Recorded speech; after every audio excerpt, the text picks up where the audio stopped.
آلہ وأصحابہ وآبائہ وأزواجہ وعترتہ وجمیع امتہ وأہل سنتہ اجمعین، اما بعد فاعوذ باللہ من الشیطان الرجیم، بسم اللہ الرحمن الرحیم، وَأَقِيمُوا الصَّلَاةَ وَآتُوا الزَّكَاةَ وَارْكَعُوا مَعَ الرَّاكِعِينَ، صدق اللہ مولانا العظیم۔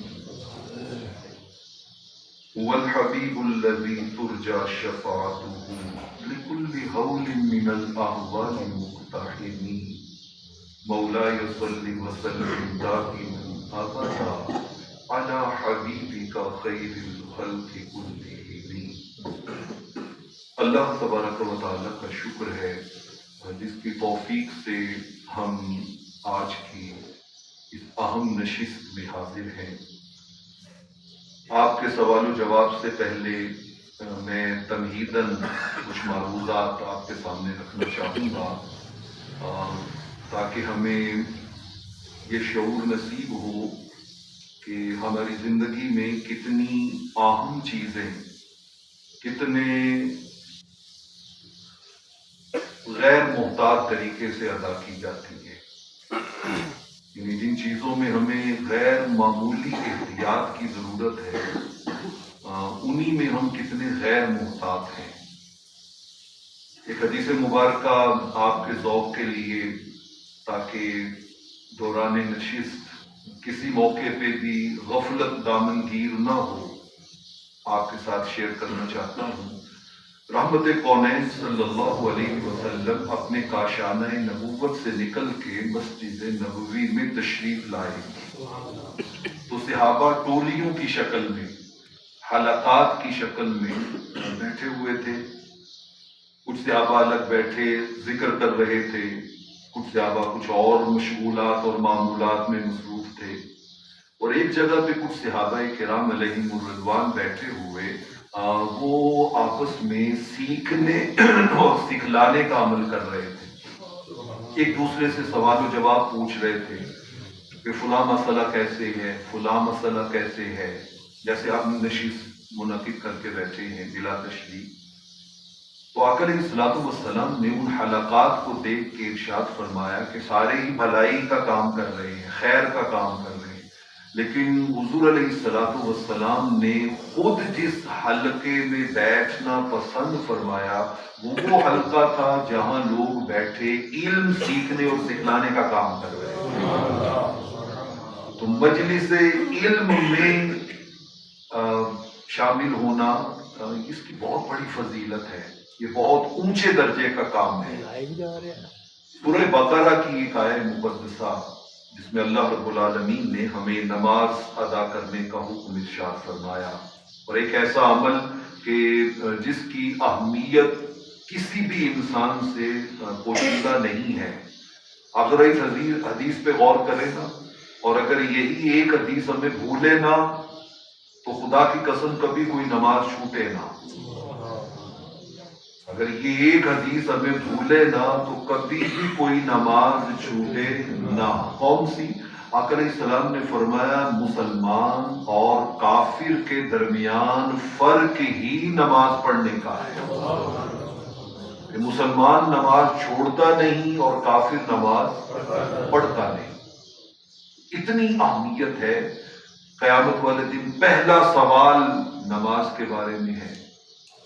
بہر طور ہمارا یہ ٹاپک نہیں ہے، سو میں اس طرف جائے بغیر ایک حدیث آپ کے سامنے اور عرض کرتا ہوں کہ ہم چھوٹی چھوٹی باتوں پہ سہولت کے نام پہ کہ دین میں بڑی آسانی ہے، دین میں سارے معاملات جو ہیں اس میں آسانی رکھی گئی ہے، بس کوئی ایک چیز جو ہمیں دین کی ہمیں سوٹ کرتی ہو ہم اس کو پکڑ لیتے ہیں، اور بقیہ جو 99 رحمت کونین کی ہی تعلیمات ہیں ان سے ہم صرف نظر کر لیتے ہیں۔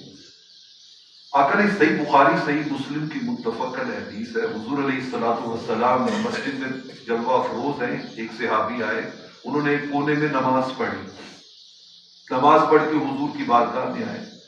آقا علیہ الصلوۃ والسلام نے فرمایا کیا کر کے آئے ہو؟ انہوں نے حضور نماز پڑھ کے آیا ہوں۔ آپ نے فرمایا ارجع فصلی فإنک لم تصلی، واپس جاؤ پھر نماز پڑھو، تم نے نماز کوئی نہیں پڑھی۔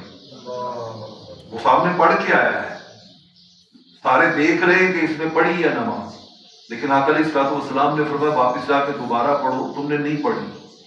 اب وہ ادب کی بارگاہ تھی، تعظیم کی بارگاہ تھی، وہ فوراً اٹھا اور جا کے سائڈ پہ اس نے دیکھیے خیر مال لینے میں ہے، خیر کس میں ہے؟ مال، آرگومنٹ کرنے میں نہیں ہے۔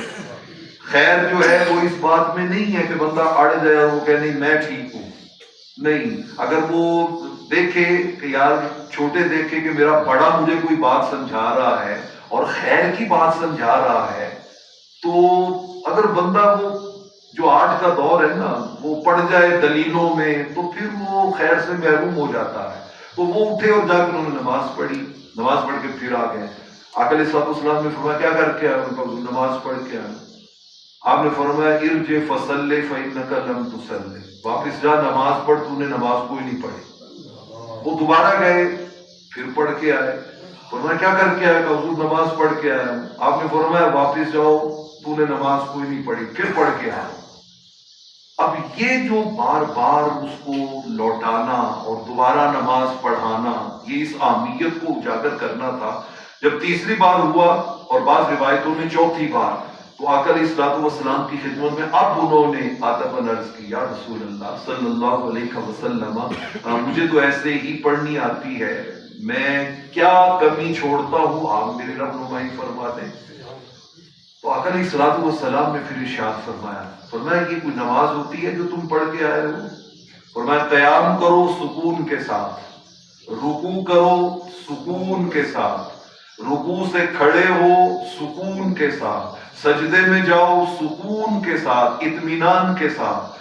جتنے بھی ارکان نماز ہیں انہیں یوں تیزی تیزی سے ادا کرنے کی بجائے اللہ کی بارگاہ میں حاضر ہو، تمہیں ہر رکن سکون و اطمینان سے کرنا چاہیے۔ اصل نماز وہ ہوتی ہے جو سکون سے پڑھی جاتی ہے، بھاگ دوڑ والی یہ نماز۔ بلکہ میں آپ کو سناؤں، آقا علیہ السلام میں یہ واحد عبادت ہے جس کے بارے میں حضور علیہ الصلوۃ والسلام نے سمجھانے کے لیے بڑی سخت مثالیں دی ہیں۔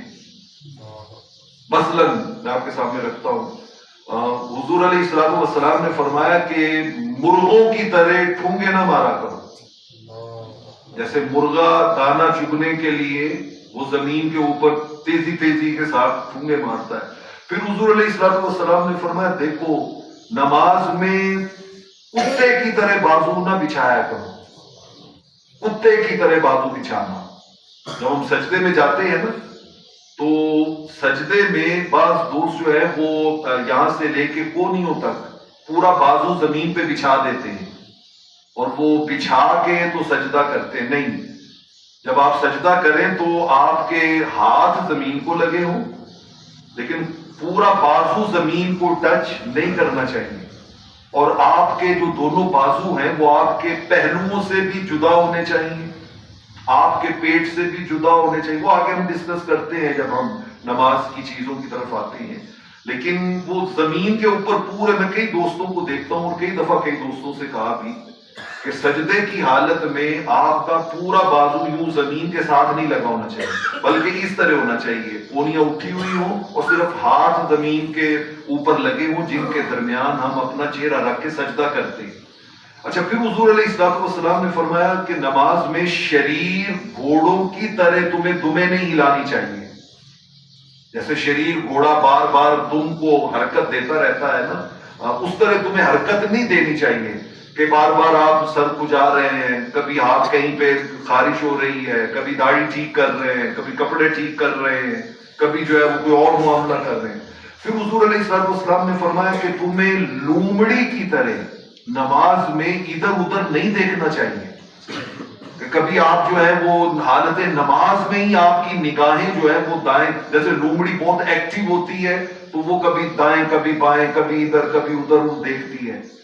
پھر حضور علیہ الصلوۃ والسلام نے ارشاد فرمایا کہ تمہیں چور، شریر چور کی طرح نماز میں چوری نہیں کرنی چاہیے، نماز میں چوری۔ اور صحابہ کرام نے پوچھا یا رسول اللہ صلی اللہ علیہ وسلم یہ نماز میں چوری کیا ہوتی ہے؟ فرمایا کہ نماز میں سجدہ ٹھیک طرح نہ کرنا، نماز میں رکوع ٹھیک طرح نہ کرنا، جو پڑھ رہے ہیں وہ ٹھیک طرح نہ پڑھنا. تو یہ گویا آپ نماز کی چیزوں میں کیا کر رہے ہیں؟ چوری کر رہے ہیں. تو آپ ذرا اندازہ لگائیے کہ کتنی چیزوں کے ساتھ آقا علیہ الصلوۃ والسلام نے اس کی اہمیت کو اجاگر کیا. اور آخری بات رکھ کے ہم مسائل کی طرف پلٹتے ہیں. یقین جانیے کہ نماز میں غفلت اس بات کو یاد رکھنے سے کبھی بھی انسان پہ طاری نہیں ہوتی، کبھی انسان پہ طاری نہیں ہوتی. ہمیں چیزیں چونکہ ہم کبھی وہ یاد ہی نہیں، ہم صرف اتنا ہوتا ہے کہ مسجد سے قاری صاحب کی اذان آواز آئی ہے حی علی الصلاۃ، اب اس اذان کے پیچھے کتنا ایک لمبا چوڑا سلسلہ ہے، اس میں سے ایک ایک بات بھی یاد کر لینا تو پھر وہ اس آواز پر لبیک کہنا بڑا آسان ہو جائے. یہ بات پلے باندھ لیں. میرے پاک کلام قرآن مجید جو ہمیں اللہ پاک نے عطا کیا، اللہ رب العالمین نے اس میں دوزخیوں کے حالات بیان فرمائے کہ جب وہ دوزخ کی آگ میں جل رہے ہوں گے نا، دوزخ کے اندر، ہمیں تو شیطان نے، نفس نے یہ سکھا دیا ہے نا کہ دوزخ میں تو ہم نے جانا ہی کوئی نہیں ہے، اس سے ہمارا تو سروکار ہی کوئی نہیں ہے. ہم عبداللہ، ہم رشید، ہم خالد، ہم مسلمانوں والے نام اور مسلمانوں کے گھروں میں پیدا ہوئے ہیں، تو ہمارا دوزخ سے کیا لینا دینا، جیسے چاہے ہم زندگی گزار لیں. آقا علیہ السلام نے فرمایا کہ وہ دوزخ کی آگ میں، قرآن مجید کی آیت، جل رہے ہوں گے اور ان سے جنتی پوچھیں گے کہ یار تم رہتے ہمارے ساتھ ہی تھے، تو کیا وجہ ہے تم دوزخ کی آگ میں جل رہے ہو؟ تو آگے سے پہلا جواب ان کا یہ ہوگا کہ ہم نماز نہیں پڑھتے تھے، ہم نماز نہیں پڑھتے تھے، تو اس وجہ سے ہم دوزخ کی آگ میں جل رہے ہیں. تو آپ، میں نے یہ چند باتیں اہمیت نماز کے حوالے سے آپ کے سامنے رکھی ہیں. اب میں مسائل کی طرف بڑھنا چاہوں گا اور اس پر بھی مختصر سی چیز آپ کے سامنے رکھتا ہوں. دیکھیے یہ جو حکم ہوتا ہے نا، اللہ تعالیٰ نے ہمیں احکام ارشاد فرمائے، یہ کرو اور یہ نہ کرو. کرنے والے احکام بھی 5 قسموں کے ہیں اور نہ کرنے والے احکام بھی کتنی قسموں کے ہیں؟ 5 قسموں کے. ہمارے ہاں بدقسمتی سے علم نہ ہونے کی وجہ سے 2 ہی قسمیں ہوتی ہیں، یا چیز ہمارے ہاں جائز ہے یا ناجائز ہے، یا ہمارے ہاں بات درست ہے یا پھر کیا ہے، غلط ہے، یا ہمارے ہاں جو ہے وہ حلال ہے اور یا پھر کیا ہے، حرام ہے. ہمارے ہاں 2 ہی کیٹیگریز ہوتی ہیں، جس کی وجہ سے بہت سے مسائل اور جھگڑے جنم لیتے ہیں اور عدم برداشت پیدا ہوتی ہے. شریعت میں کرنے والی چیزوں کے لیول اور درجے بھی کتنے ہیں؟ 5. اور نہ کرنے والی چیزوں کے بھی لیول کتنے ہیں؟ 5. تو یہ ہمیں ذہن میں رہنا چاہیے. اب ان کی ڈیٹیل میں نہیں جاتا، صرف نام عرض کرتا ہوں. مثلا کرنے والی چیزوں میں سب سے اوپر درجہ ہے فرض کا. کس چیز کا؟ فرض کا.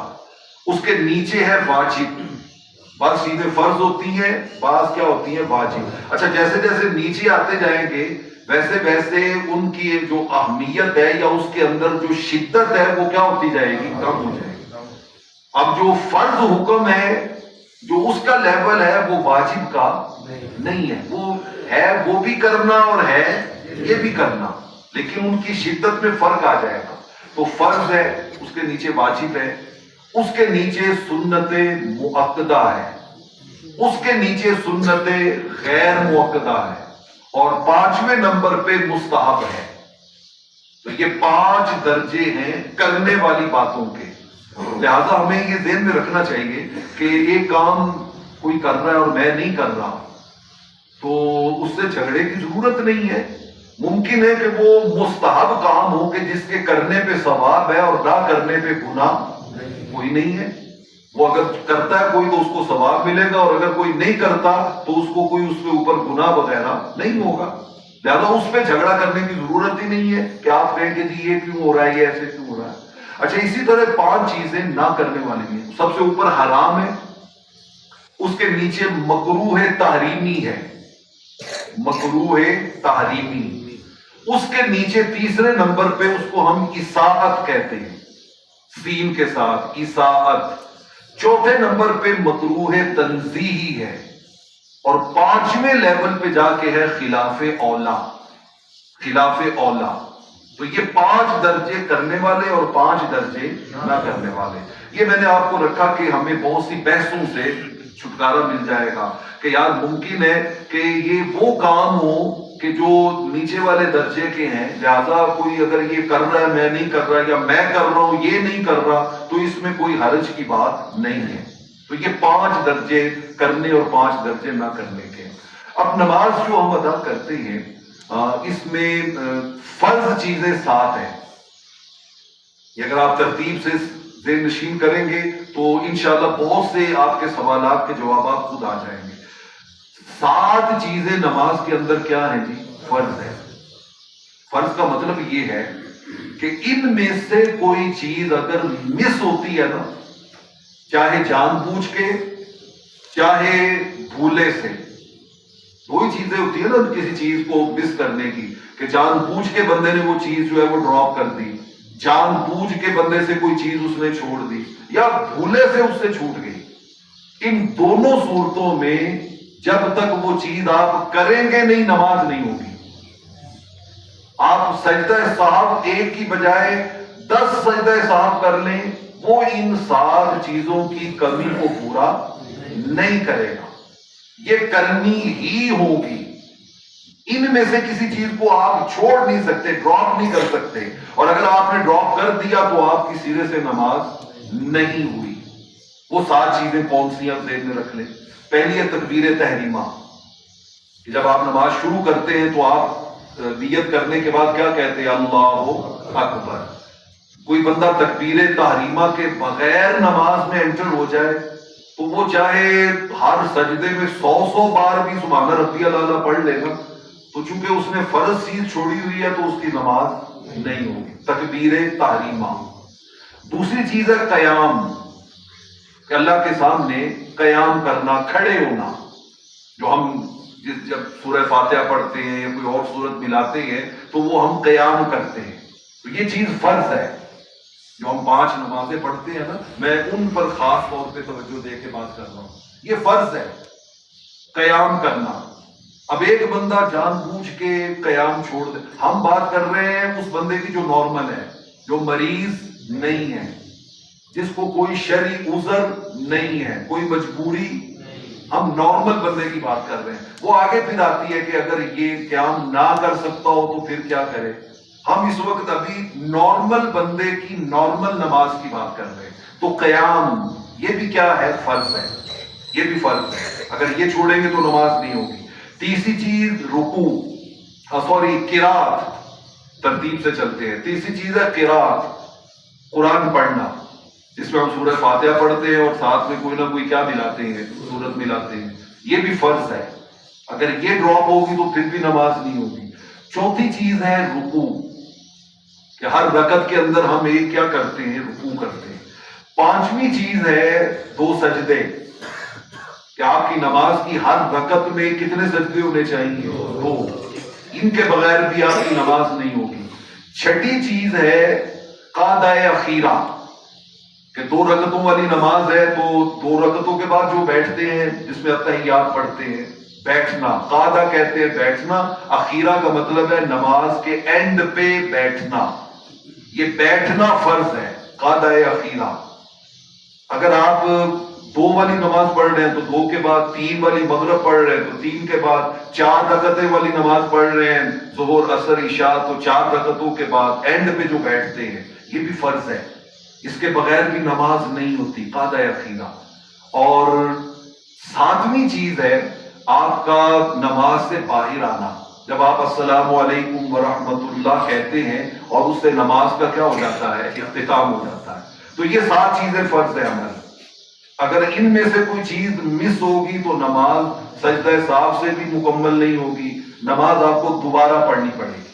تو 7 چیزیں میں پھر ترتیب سے عرض کرتا ہوں. پہلی چیز تکبیر تحریمہ. دوسری چیز قیام، کھڑا ہونا. تیسری چیز قرات کرنا، قرآن پڑھنا. چوتھی چیز رکوع کرنا. 5ویں چیز ہر رکعت میں 2 سجدے کرنا. چھٹی چیز نماز کے اینڈ پہ قعدہ اخیرہ کرنا. اور 7ویں چیز سلام پھیر کے نماز کو کیا کرنا؟ مکمل کرنا. یہ 7 چیزیں نماز میں فرض ہے. ان کی اگر مسنگ ہوگی تو آپ کی نماز نہیں ہوگی. میں تھوڑی سی آگے ڈیٹیل وہ میں بعد میں عرض کرتا ہوں. اچھا نماز میں کچھ چیزیں ایسی ہیں جو واجب ہیں، جو واجب ہے. اب یہ کون سا لیول آ گیا؟ دوسرا. پہلا لیول کیا تھا؟ فرض. اور اب یہ دوسرا لیول آ گیا واجب. فقہا نے احادیث میں سے کوئی 30 کے لگ بھگ چیزیں واجب نکالی ہیں.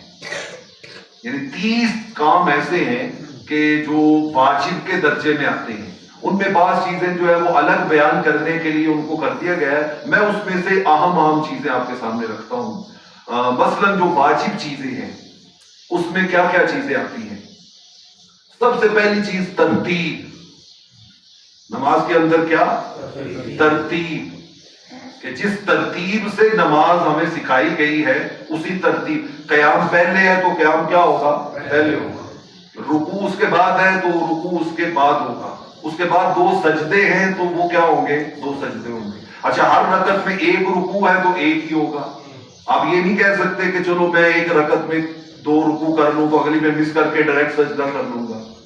اگر جس ترتیب سے نماز ہمیں سکھائی گئی ہے اسی ترتیب سے ادا کرنا یہ واجب ہے. ترتیب واجب ہے. پہلی رکعت پہلے ہوگی، دوسری دوسرے نمبر پہ ہوگی، تیسری تیسرے نمبر پہ ہوگی، چوتھی چوتھے نمبر پہ ہوگی. تو ترتیب واجب ہے. اچھا دوسری چیز جو واجب ہے اس کو ہم کہتے ہیں تعدیل. وہ جو میں نے پہلے بات کی سکون سے نماز پڑھنا. اگر آپ تیزی سے نماز پڑھتے ہیں کہ جس میں آپ یہ فرض چیزیں بھی مس کرتے جاتے ہیں یا نہ ہونے کے برابر کرتے، جیسے دیکھیں نا نماز کھڑی ہوتی ہے تو امام صاحب رکوع میں ہوتے ہیں یا ہمیں صورت آتی ہوتی ہے تو ہم دیکھتے ہیں آخری آیت پڑھ رہے ہیں تو ہم دوڑ لگا دیتے ہیں. ہم بھاگ پڑتے ہیں کہ یہ ہمیں رکعت جو ہے نا وہ مس نہ ہو، کیا ہو، مل جائے، یہ رکعت ہمیں مل جائے. اور ہم بھاگے بھاگے آتے ہیں، امام رکوع میں ہوتا ہے کہ کہیں یہ سمیع اللہ لمن حمیدہ کہہ ہی نہ دیں. ہم تیزی کے ساتھ نا بس اللہ اکبر کہا اور ڈائریکٹ رکوع میں چلے گئے. ہم نے کس چیز کو مس کر دیا؟ فرض کو. وہ پہلا جو فرض، دوسرا فرض تھا نا قیام، ہم نے وہ قیام نہیں کیا. تو اب وہ مس کرنے کی وجہ سے ہماری ساری محنت جو تھی وہ اکارت چلی گئی، وہ ضائع چلی گئی. تو اس میں تعدیل، سکون. بلکہ آقا علیہ الصلوۃ والسلام نے فرمایا کہ جب نماز کے لیے آؤ تو بھاگو نہیں، دوڑو نہیں، تیزی نہیں کرو، جلدی نہ کرو، تیزی کے ساتھ بھاگ پڑو کہ رکعت میری مس نہ ہو جائے. بلکہ فرمایا سکون سے آؤ. وہ رکعت آرام سے وہاں پہنچنے پہ مل جاتی ہے تو امام کے ساتھ پڑھ لو، نہیں ملتی تو جہاں سے امام ملا ہے وہاں سے ساتھ اس کے شامل ہو جاؤ. اور رکعت مس ہو گئی تھی تو اس کو امام کے سلام پھیرنے کے بعد پڑھ لو.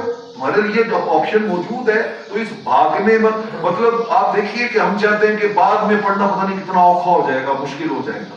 تو یہ تعدیل، سکون ہونا چاہیے، اطمینان ہونا چاہیے نماز کے اندر.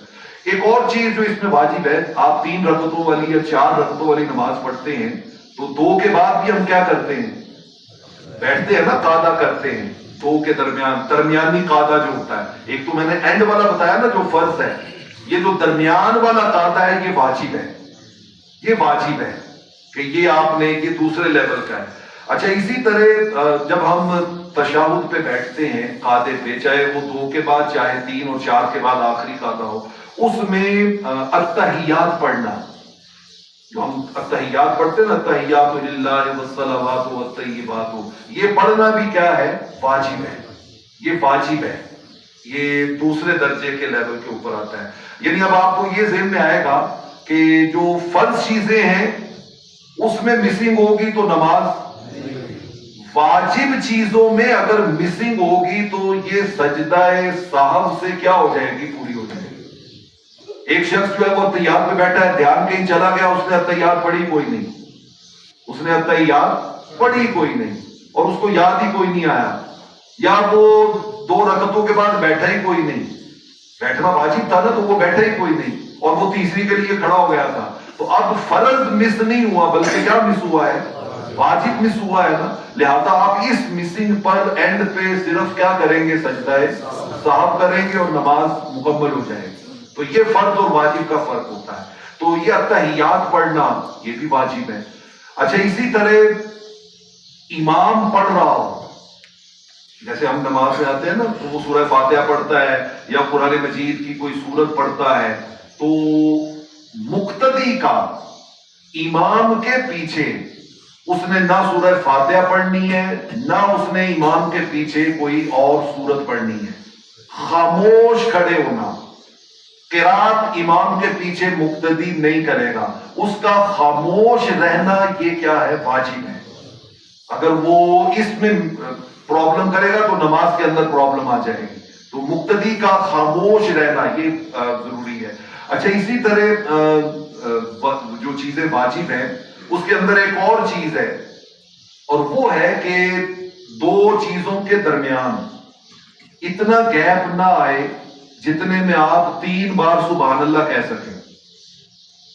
دو چیزوں، مثلا آپ نے کہا اللہ اکبر، اب اس کے بعد کیا لازم تھا کہ آپ سبحانک اللہم و بحمدک پڑھتے اور اس کے بعد سورہ فاتحہ پڑھتے اور اس کے بعد آپ جو ہے وہ قرآن مجید کی تلاوت کرتے، لیکن آپ سوچوں میں گم رہے اور اتنا ٹائم گزر گیا کہ جس میں 3 بار کیا کہا جا سکتا ہے؟ سبحان اللہ۔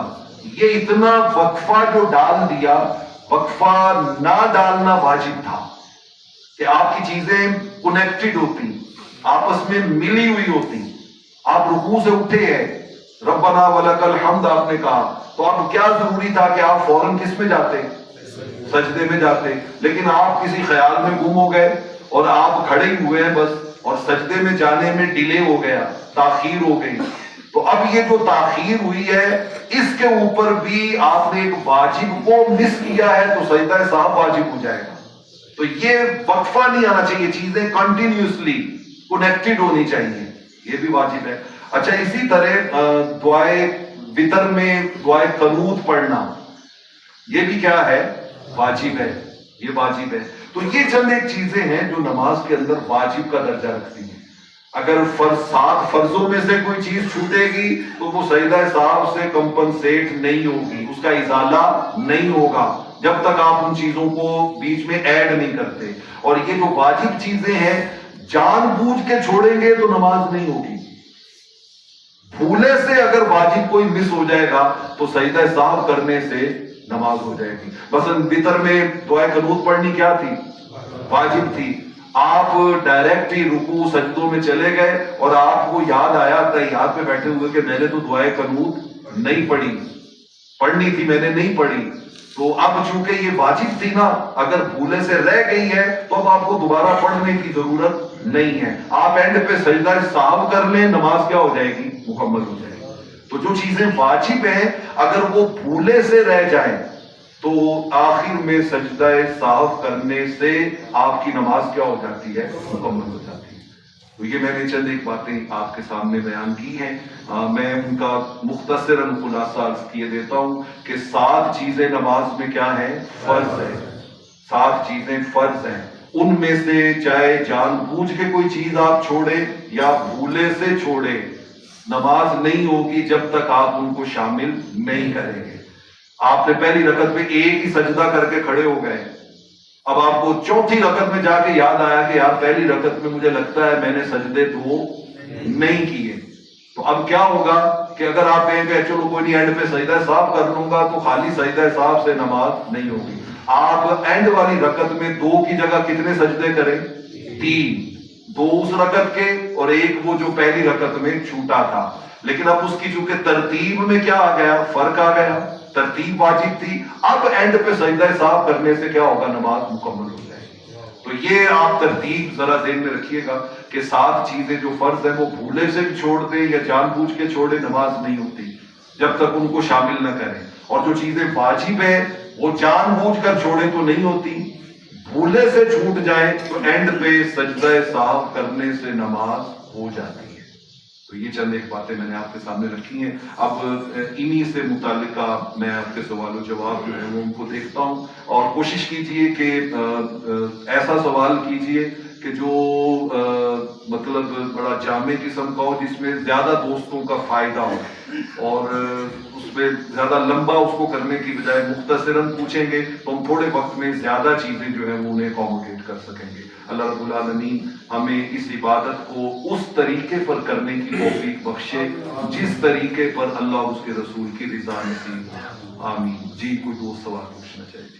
دو سجدے جب کرتے ہیں ہم پہلے سجدے کرنے کے بعد جب ہم بیٹھتے ہیں وہ کچھ دعا پڑھ لیتے ہیں، اللہ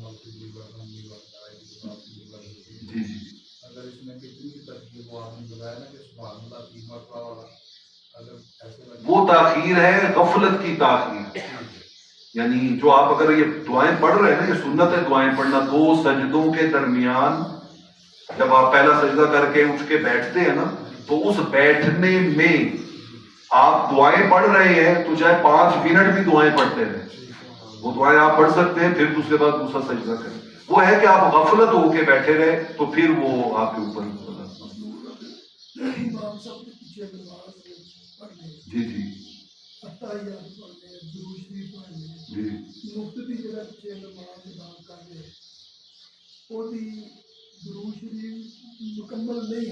جی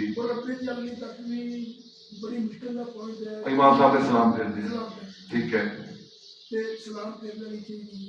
جی میں بتاتا ہوں، تشریف رکھیے۔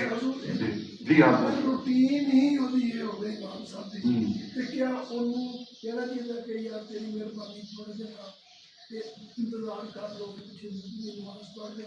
ہاں کوئی حرج نہیں ہے، کوئی حرج نہیں ہے، اس میں کوئی حرج نہیں ہے۔ دیکھیے سوال دوستوں کی سمجھ میں آ گیا ہوگا کہ امام صاحب تیزی سے پڑھتے ہیں اور وہ سلام پھیر دیتے ہیں، اور پیچھے مقتدی میں ابھی وہ درود ابراہیمی ہی پڑھ رہا تھا، تو وہ اب کیا کرے؟ اور اس میں وہ یہ دیکھے گا، پریفرنس ہوگی امام کو فالو کرنا، یعنی ترجیح کیا ہوگی؟ کیونکہ حدیث پاک میں آتا ہے کہ امام بنایا ہی اس لیے جاتا ہے کہ اس کو فالو کیا جائے۔ بلکہ میں آپ کو بتاؤں، ایک حدیث پاک میں رحمت کونین صلی اللہ علیہ وسلم نے فرمایا کہ جو بندہ امام کے سجدے میں جانے سے پہلے سجدے میں چلا جاتا ہے، یا سجدے سے اس کے سر اٹھانے سے پہلے سر اٹھا لیتا ہے، ابھی امام نے وہ کام نہیں کیا اور مقتدی زیادہ تیز ہے اور وہ جلدی سے عقل سے وہ ڈرتا نہیں ہے کہ قیامت والے دن اس کا سر گدھے کا بنا دیا جائے۔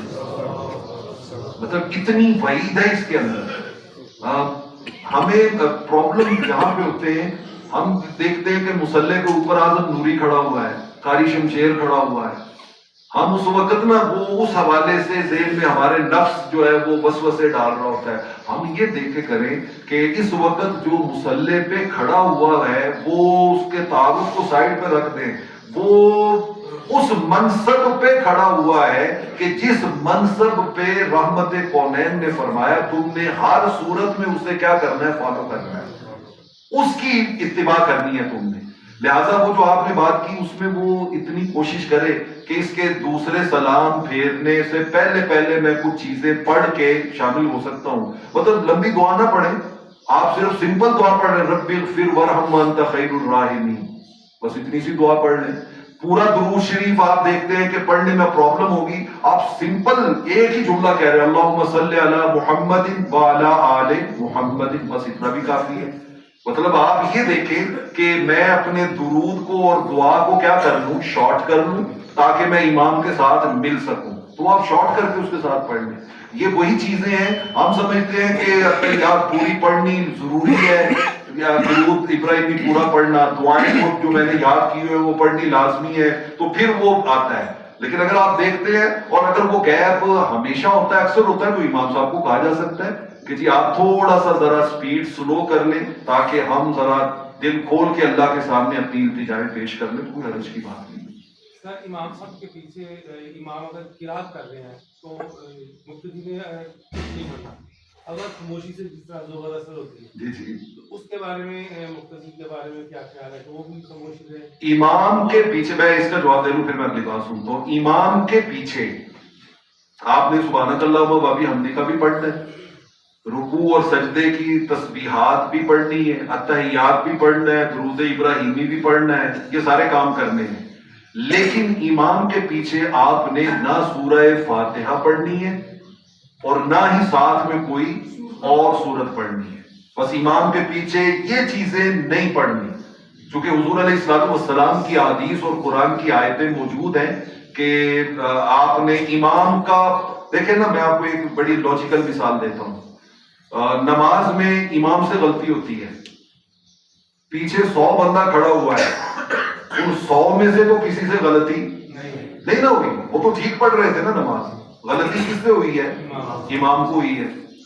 اب سجدہ صاحب لازم ہو گیا، تو کیا صرف امام پر سجدہ صاحب لازم ہوا ہے یا 100 پر بھی ہو گیا؟ 100 پر بھی ہوا ہے نا۔ اب 100 یہ کہیں کہ جی ساڑھے کو تو غلطی کوئی نہیں ہوئی، غلطی تو امام نے کیا تو بس وہ اکیلا کر لے، ہم اپنی جگہ پہ ویٹ کر لیتے ہیں، تو وہ سجدہ صاحب کر لے، ہم سے تو غلطی ہوئی کوئی نہیں، ایسا نہیں ہے۔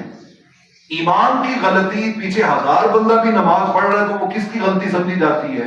1000 کی غلطی سمجھی جاتی ہے، اور 1000 پہ سجدہ صاحب کرنا کیا ہوتا ہے؟ ضروری ہوتا ہے۔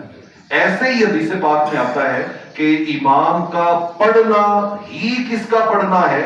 مقتدی کا پڑھنا۔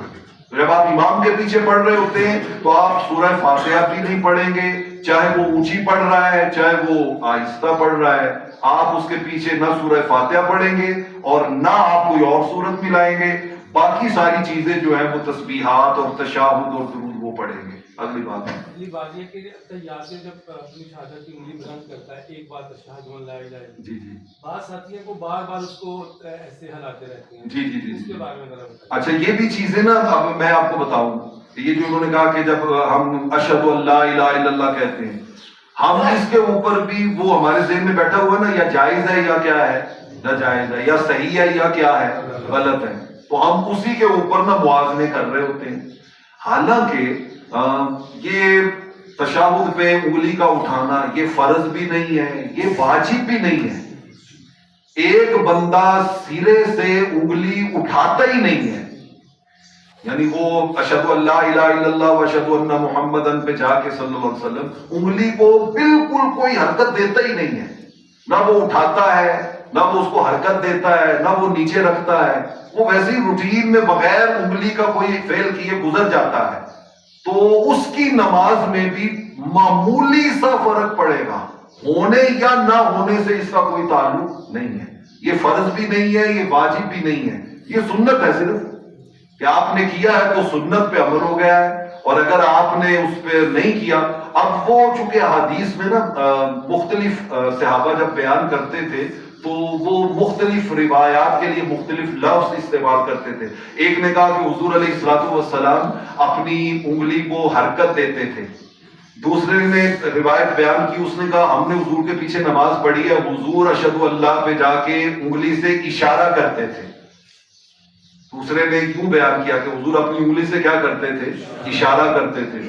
اب حرکت والے نے، اچھا اشارے میں دونوں چیزیں آ گئیں، اشارہ کرنے کے لیے بھی تو انگلی کو کیا دینی پڑتی ہے؟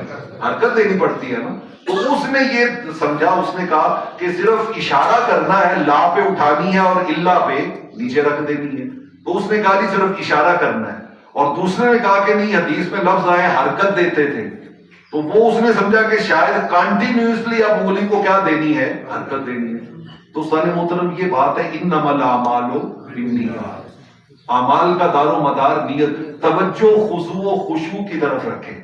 جب دونوں چیزیں صحابہ نے ہی بیان کی ہیں کہ حضور یوں بھی کرتے تھے اور حضور یوں بھی کرتے تھے، تو یوں کرنے میں بھی حضور کی پیروی ہو رہی ہے اور یوں کرنے میں بھی حضور کی پیروی ہو رہی ہے، اور بات بھی وہ ہے جو نہ فرض ہے نہ واجب ہے، وہ بہت اپنا اہمیت میں، اہمیت اس معنی میں نہیں معاذ اللہ کہ حضور کی سنت کوئی غیر اہم ہے، میں وہ گریڈیشن کے اعتبار سے اہمیت کا لفظ استعمال کر رہا ہوں، مگر نہ رحمت کونین کی سنت سے تو بڑی کوئی اہمیت والی چیز کائنات میں ہے ہی کوئی نہیں، لیکن میں آپ کو صرف وہ جو اس کے حکم کا لیول ہے وہ بتا رہا ہوں کہ اگر وہ ایک بندہ بالکل بھی حرکت دیتا ہی نہیں ہے، اشارہ بھی نہیں کرتا، تو اس کی بھی نماز یہ نہیں آپ کہہ سکتے کہ نہیں ہوئی، اس کی نماز ہوئی ہے، صرف آپ کہہ سکتے ہیں کہ اس میں یار وہ جو سنت کے 5% ایڈیشن تھا نا، اس سے یہ محروم ہو گیا، اس نے 95% نماز پڑھی ہے اور 5% جو برکت تھی اس میں اس سے معلوم کر دیا اس کو،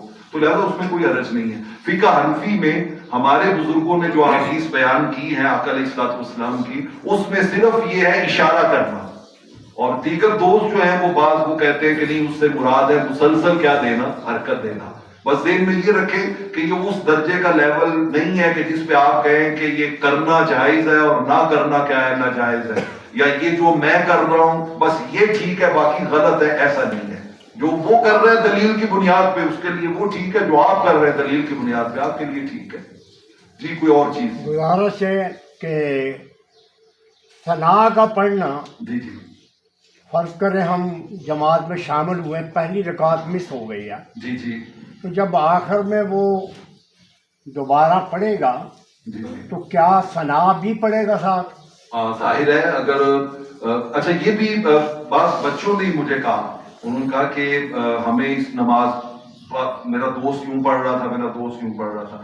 یہ بات سن لیں کہ جو بندہ اس کی 1 رکعت 2 رکعت یا 3 رکعتیں مس ہو گئی ہیں اور وہ لیٹ آ کے نماز میں شامل ہوا ہے تو بالفرض وہ پہلی رکعت مس ہوئی ہے، دوسری میں آ کے ملا ہے امام کے پیچھے نا، تو اب اس نے 3 رکعتیں امام کے ساتھ پڑھنی ہے اور سلام پھیرنے کے بعد اس کی کتنی رکعتیں رہ گئی ہیں؟ 1 رہ گئی ہے نا. اچھا یہیں پہ میں یہ بات روک کے، بعض دوست ایسے بھی کرتے ہیں کہ امام صاحب رکوع سے اٹھ کے کھڑے ہو گئے، اب یہ جو بندہ بعد میں آیا نا یہ آگے فٹافٹ اللہ اکبر کہہ کے تو انڈیویجولی الگ سے اپنا رکوع کرے گا اور رکوع کر کے پھر دھکے کے ساتھ امام کے ساتھ کیا ہو جائے گا؟ شامل ہو جائے گا. یہ جو اس نے خود رکوع کیا ہے اس کی وجہ سے اس کی نماز باطل ہو گئی، کیونکہ اس نے امام کو تو فالو کیا ہی نہیں ہے، امام کے ساتھ رکوع نہیں کیا اس نے اپنا الگ سے رکوع کر لیا. اچھا یہ ہوتا ہے امام سجدے میں اور ایک بندہ آیا باہر سے، اس نے آتے ہی جناب فٹافٹ سبحانک اللہم کہا اور وہ رکوع میں گیا ہے، رکوع کرنے کے بعد وہ پھر امام کے ساتھ کہاں جا کے شامل ہوا ہے؟ سجدے میں. تو یہ جو پہلے کے جو اس نے کام کیے ہیں نا اس کی وجہ سے اس کی نماز باطل ہو گئی ہے، کیونکہ یہ کام اس نے امام کے کیا کیے ہیں؟ بغیر کیے ہیں. امام جہاں پہ ہے آپ نے وہیں اس کے ساتھ شامل ہونا ہے، الگ سے آپ کوئی اپنا کام نہیں کر سکتے. یہ میں نے بیچ میں ایک ضمن مسئلہ عرض کیا. اب علی صاحب والی بات کہ ایک بندہ دوسری رکعت میں آ کے ملا ہے اور اس نے 3 رکعتیں امام کے ساتھ پڑھی ہیں، اب سلام پھیرنے کے بعد وہ کھڑا ہوا ہے. اچھا جب وہ کھڑا ہوا ہے نا کاؤنٹنگ کے حساب سے 3 رکعتیں ہو گئیں اور یہ کون سی ہے؟ چوتھی. کاؤنٹنگ کے حساب سے یہ چوتھی ہے، لیکن اس میں پڑھنا کیا کیا ہے اس حساب سے یہ کیا ہے؟ پہلی.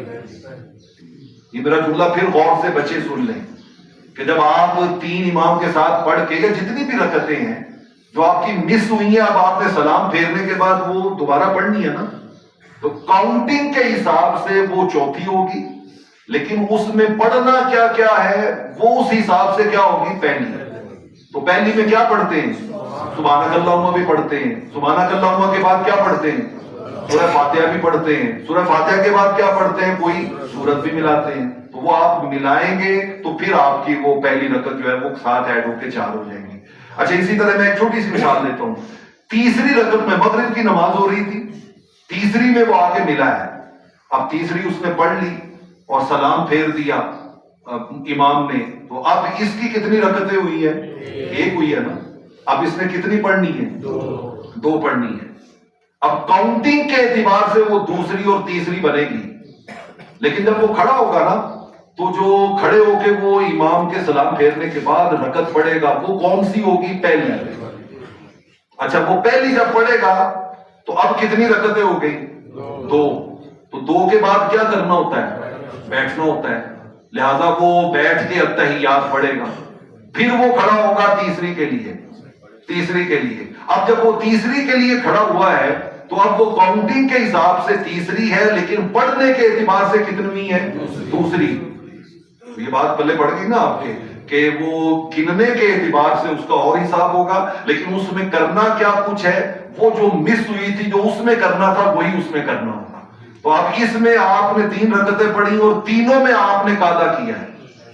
امام کے ساتھ تیسری میں ملے تھے تب بھی التحیات پہ بیٹھے، اس کے بعد اٹھ کے آپ نے پڑھی دوسری تو 2 ہو گئی، تو آپ پھر التحیات پہ بیٹھے اور پھر آپ اٹھے تیسری کے لیے اور پڑھ کے پھر کیا بیٹھے؟ التحیات پہ بیٹھے. تو اس طرح وہ آپ نماز اس کو ادا کریں. سورہ فاتحہ سے پہلے بسم اللہ یا جب دوسری صورت کو ملاتے ہیں تو کیا بسم اللہ پڑھنا ضروری ہے؟ میں اس کے ساتھ اور اضافہ بھی کر دوں. ہم سجدے میں جاتے ہیں تو ہمارے صاحبان کے پاؤں کا جو رخ جو ہوتا ہے، کسی نے پاؤں اٹھائے ہوتے ہیں، کسی کے الٹے ہوتے ہیں، اس کے جو پیٹ ہیں وہ کسی کے بھی لگ رہے نہیں، کسی کے لگ رہے ہیں۔ اور کیا کوئی ایسی صورت ہے کہ عیدین کی نماز یا جمعے کے بڑے اجتماع میں امام صاحب سے کوئی ایسی غلطی ہو جاتی ہے جس میں سجدہ صاحب ضروری ہے، تو کیا ایسی صورت میں کوئی ایسی صورت ہے کہ سجدہ صاحب ساکت ہو جاتا؟ ماشاء اللہ حاج صاحب سارے پسند والے سوال کرتے ہیں ماشاء اللہ۔ حاج صاحب کی اسٹڈی بہت زبردست ہے اور انہوں نے بڑے اچھی ماشاء اللہ معلومات ہیں ان کی، اللہ تعالیٰ ان کو اور علم نافع سے نوازے۔ پہلی بات انہوں نے کی کہ یہ جو بسم اللہ پڑھتے ہیں نا، تو میں نے آپ کو دیکھے نا 7 چیزیں وہ کن کے بتائی ہیں، کوئی 8-9 چیزیں جو ہیں وہ واجب کن کے بتائی ہیں، تو ان میں نہ فرض میں اعوذ باللہ بسم اللہ پڑھنا آیا ہے اور نہ ہی کس میں آیا ہے، واجب میں۔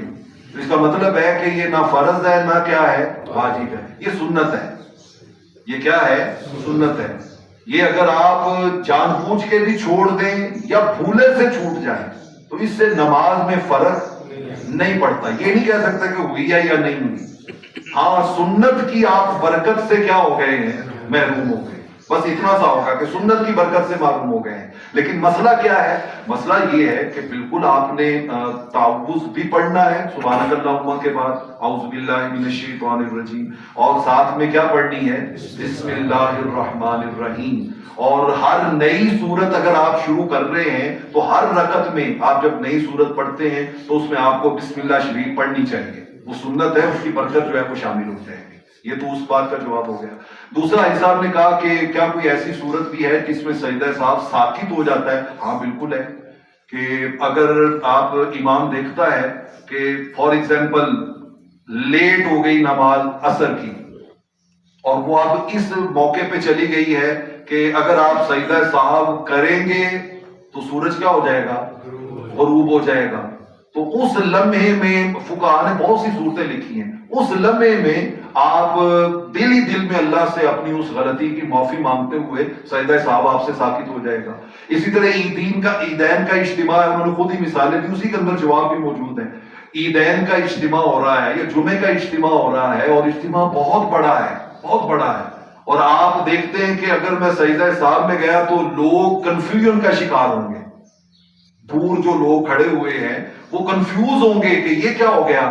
بعض بندے ہیں نا، وہ اجتماع ایسا ہوتا ہے کہ ان کا کنیکشن جماعت کے ساتھ صرف کس کا ہوتا ہے، سننے کا، کہ ان کے کانوں میں کیا جاری ہوتی ہے، آواز، باقی وہ واچ نہیں کر رہے ہوتے، وہ اس مجلس میں موجود نہیں ہوتے، وہ صرف آواز پہ چل رہے ہوتے ہیں، اور وہ آواز سے اندازہ ہو رہا ہوتا ہے کہ اب یہ سجدے میں جانے والی اللہ اکبر کہی گئی ہے، اب یہ سجدے سے سر سے اٹھانے والی اللہ اکبر کہی گئی ہے۔ تو اگر وہ اس کنفیوژن کا شکار ہو سکتے ہیں کسی اجتماع میں، تو اس میں بھی فقہاء نے لکھا کہ آپ سجدہ صاحب کو ڈراپ کر سکتے ہیں، اس کو ڈراپ کر سکتے ہیں۔ ہم مسائل ڈسکس کر رہے ہیں جو نارمل، میں نے کہا کہ پڑھنے والے کو بھی کوئی شرعی عذر نہیں ہے اور دیگر معاملات میں بھی کوئی شرعی جو ہے وہ عذر شامل نہیں ہے۔ اگر کوئی شرعی عذر آئے گا اس سے پھر احکام چینج ہو جائیں گے۔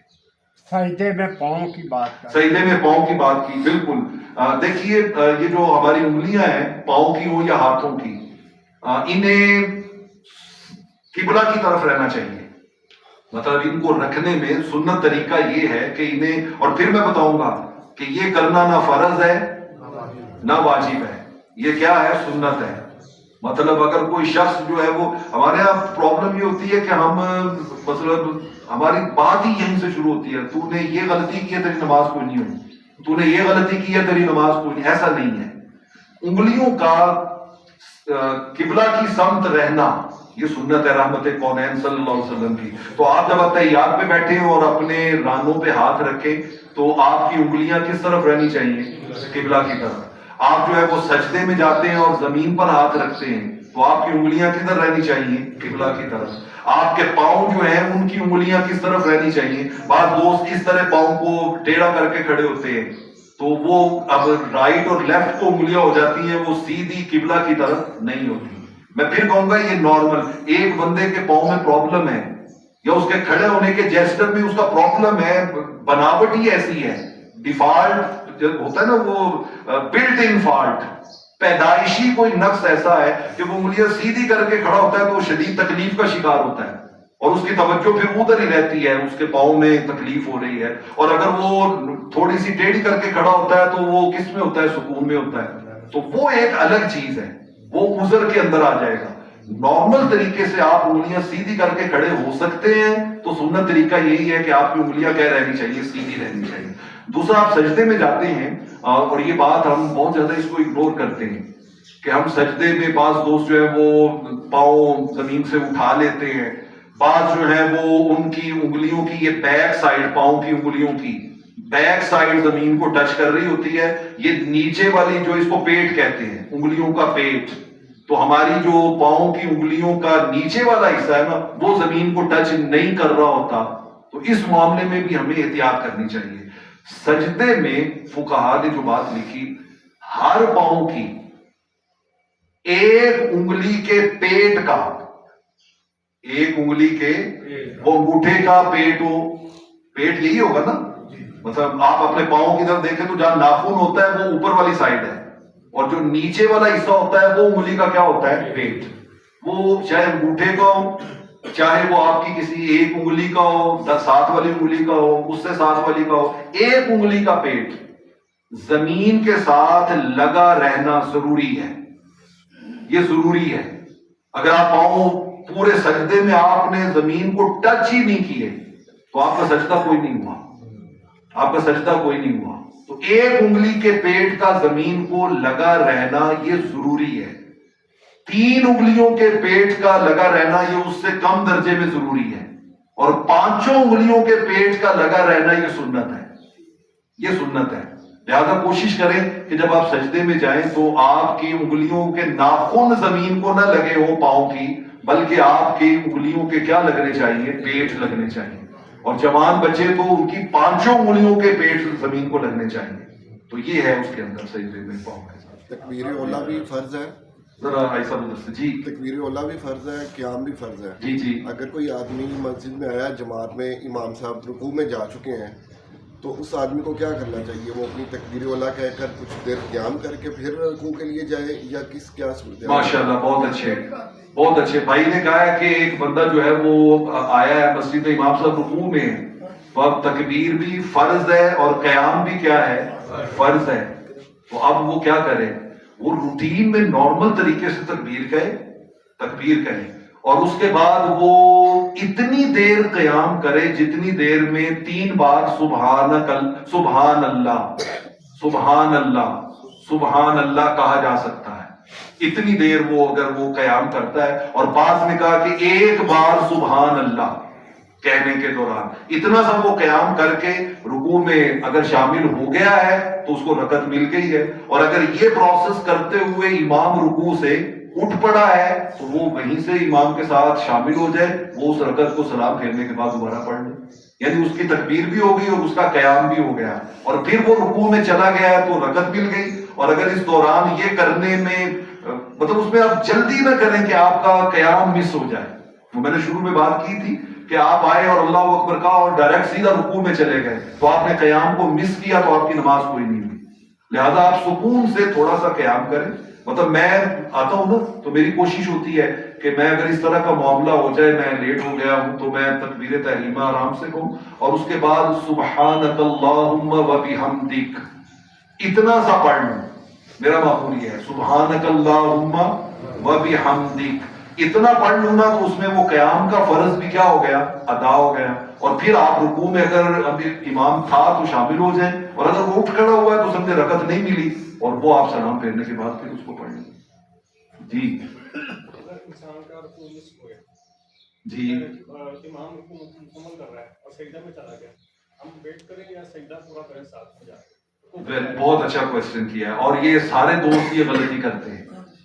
یعنی دیکھیں نا، باقی ہر چیز میں ہمیں یہ جتنی دنیا بچتا نہیں نا اسی نماز کرنے ہیں کہ اے بھی بچت ہو. میں ایک بار ایکسٹرا جڑا نا اٹھ رکعت تے ملنی کوئی نہیں تے مینوں ہن جناب تھلے جانا پائے گا تے 2 سجدے کرنے پین گے تے چلو یہ بچت ہو جائے، پتہ نہیں یہ نال میری صحت زیادہ اچھی ہو جائے گی. تو وہ نا جوان بچے کھڑے ہوتے ہیں، وہ انتظار کر رہے ہوتے ہیں کہ امام صاحب ایک رکعت پوری کر کے دوسری کے لیے اٹھے تو پھر میں ان کے ساتھ شامل ہوں. ایسے نہیں کرنا چاہیے. آپ جیسے ہی مسجد میں آئے ہیں، امام دوسرے سجدے میں بھی ہے تو آپ کو فوراً اللہ اکبر کہتے ہوئے تھوڑا سا قیام کر کے فوری طور پہ کس میں جانا چاہیے؟ سجدے میں جانا چاہیے. ہاں رکعت آپ کی مس ہو گئی ہے لیکن آپ کو وہیں اس کے ساتھ ایڈ ہونا چاہیے. تو ویٹ نہیں کرنا چاہیے، ویٹ کرنا یہ خلاف سنت ہے، یعنی فوراً نماز میں شامل ہونا چاہیے. جی ایک ہی سجدہ چاہے وہ کرنا پڑے، ایک سجدہ کر لیا دوسرے سجدے میں وہ شامل ہو کے پیسے شک ایک ہی سجدہ. جی بالکل ایک سجدہ، مطلب امام آپ کو دوسرا بھی نصیب نہیں ہوا، مطلب آپ اپنی روٹین میں آ کے شامل، امام دوسرے سجدے میں تھا لیکن آپ اللہ اکبر کہہ کے نماز میں شامل ہو کے نیچے گئے اور آپ کے جانے سے پہلے امام نے دوسرے سجدے سے بھی کیا کیا؟ سر اٹھا لیا. تو کوئی بات نہیں ہے، آپ وہیں سے واپس آ جائیں جب امام کھڑا ہوگا. تو یعنی آپ نے دونوں سجدے نہیں کیے لیکن وہ جو آپ نے پروسیس کیا ہے وہ سنت کے مطابق آپ نماز میں شامل ہوئے.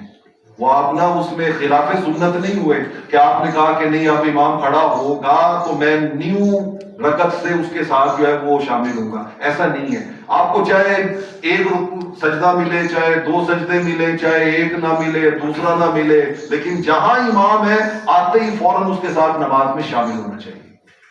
ایک اور سوال وہ سارے سر جی کا سن لینا. سر جی کا سننا. جی اہل حدیث جو ہے یہ کہتے ہیں کہ امام کے پیچھے وہ پڑھنا جائز ہے، کس حوالے سے کہتے ہیں؟ اور نمبر دو، یہ جرابوں کے اوپر ایسے مسئلہ کر کے نماز میں شروع کر دیتے ہیں. وہ بھی ہمارے بھائی ہیں یار، اس طرح کے نہیں ہے کہ ہم ان کو مطلب وہ بھی کسی نہ کسی بنیاد پہ. میں عرض کرتا ہوں آپ کے سامنے، میں عرض کرتا ہوں دیکھو نا اسی اتھی پھنسے ہیں کہ جائز کہ نہیں جائز. اے دسو سامنے مطلب تیسری کیٹیگری ہے کوئی نہیں. اہل حدیث جو ہمارے بھائی ہیں وہ امام کے پیچھے بھی، اور خالی وہ نہیں، فقہ شافعی میں، فقہ حنبلی میں، ان میں بھی امام کے پیچھے وہ کہتے ہیں کہ سورہ فاتحہ پڑھنی چاہیے. باقی جو صورتیں ہیں نا اس میں سارے ایک ہی پیج پہ ہیں. وہ کہتے ہیں کہ جو باقی مثلا صورتیں پڑھتا ہے، جیسے نماز تراویح پڑھتے ہیں تو اس میں جو امام صاحب ہیں وہ سورہ فاتحہ کے بعد پھر وہ پورا سپارہ پڑھ رہے ہوتے ہیں، تو ساروں کا موقف یہی ہے کہ وہ آپ نے خاموش ہو کے سننا ہے.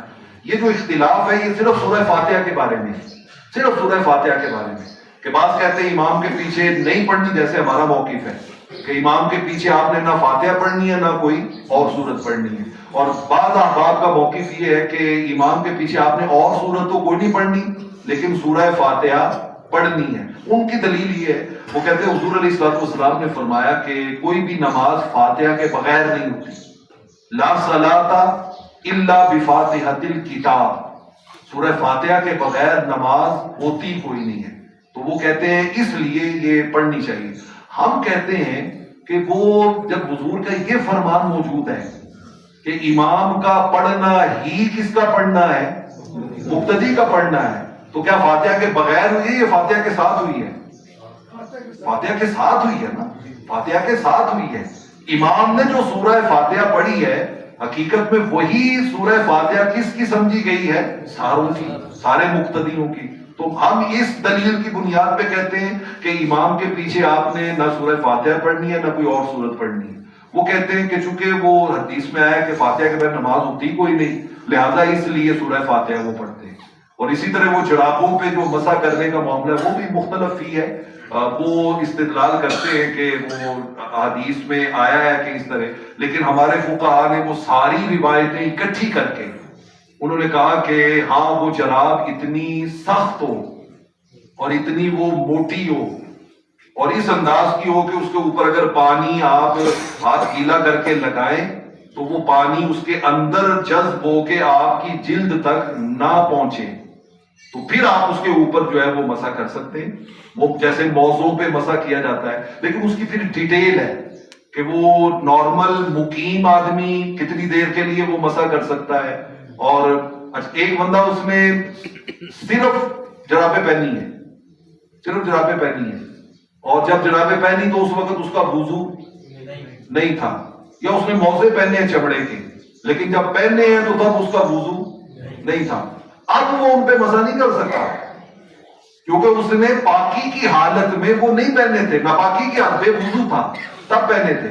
یہ ہے کہ موزے بھی اور جرابیں بھی وہ موٹی والی جب پہنی اس وقت اس نے وضو کیا ہوا تھا، لہٰذا اب اگر درمیان میں وضو ٹوٹ گیا ہے, نیا وضو کرنے کی ضرورت پڑی ہے, تو وہ ان کے اوپر مسح کر سکتا ہے. پورا کرتے ہوئے ایسے کر کے ختم ہو گیا.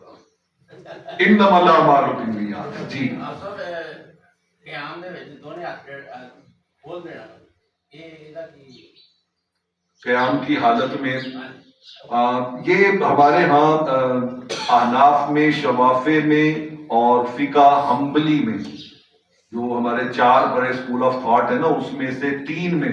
اچھا یہ بھی بڑی عجیب سی بات ہے, ہم موازنہ پتہ کیا کرتے ہیں, ہاں جی تسی گل آقا دی مننی ہے یا امام اعظم ابو حنیفہ دی مننی ہے. یعنی ہم نا موازنہ یوں کرتے ہیں کہ حضور کی بات ماننی ہے یا فلاں فقہ دے امام دی مننی ہے. وہ بابا فقہ کے امام نے بھی جو بات بیان کی ہے وہ کس سے بیان کی ہے؟ اس نے اپنے گھر سے بیان نہیں کی, اس نے بھی بات کس سے کی ہے؟ آیات سے اور احادیث سے. وہ ایک نا عدالت میں فیصلہ آیا تو جج صاحب نے اس سے پوچھا خاتون سے, اس نے کہا ہاں بھائی فیصلہ میں قرآن دے مطابق کرا یا فلاں امام دے مطابق کرا؟ تو اب اس کا جواب ظاہر ہے آپ جس سے بھی پوچھیں گے وہ کیا کہے گا؟ قرآن کے مطابق کرو. لیکن خاتون نے نا وہ بڑی دانا تھی, اس نے کہا نہیں وہ فلاں امام کے مطابق کرو. اس نے کہا ہے قرآن کے مطابق نہ کروں, امام کے مطابق کروں. اس نے کہا کہ جو امام نے مسئلہ بیان کیا ہے وہ بھی انہوں نے کس سے نکالا ہے؟ قرآن سے. اور اب جو تو نے فیصلہ کرنا ہے تو نے بھی کس سے نکالنا ہے؟ تو نے بھی قرآن سے ہی نکالنا ہے نا. تو انہوں نے بھی کس سے نکالا تھا؟ قرآن سے. یقیناً ان کا کیلیبر تجھ سے کیا تھا؟ زیادہ تھا. تو قرآن کو سمجھ کے ایک بات بیان کرے گا اور کہے گا یہ ٹھیک ہے. یہ کہاں سے دلیل آ گئی کہ جو میں قرآن سے سمجھ کے بیان کروں وہ ٹھیک ہے, اور جو کسی بڑے اتنے کیلیبر کے امام نے قرآن سے بات سمجھ کے بیان کی ہے وہ ٹھیک نہیں ہے؟ مطلب میں اس کو کیسے, یا تو یہ ہونا کہ میں ایک ایسی بات کر رہا ہوں جو قرآن سے بالکل خلاف ہے, تو پھر تو بات بنتی ہے.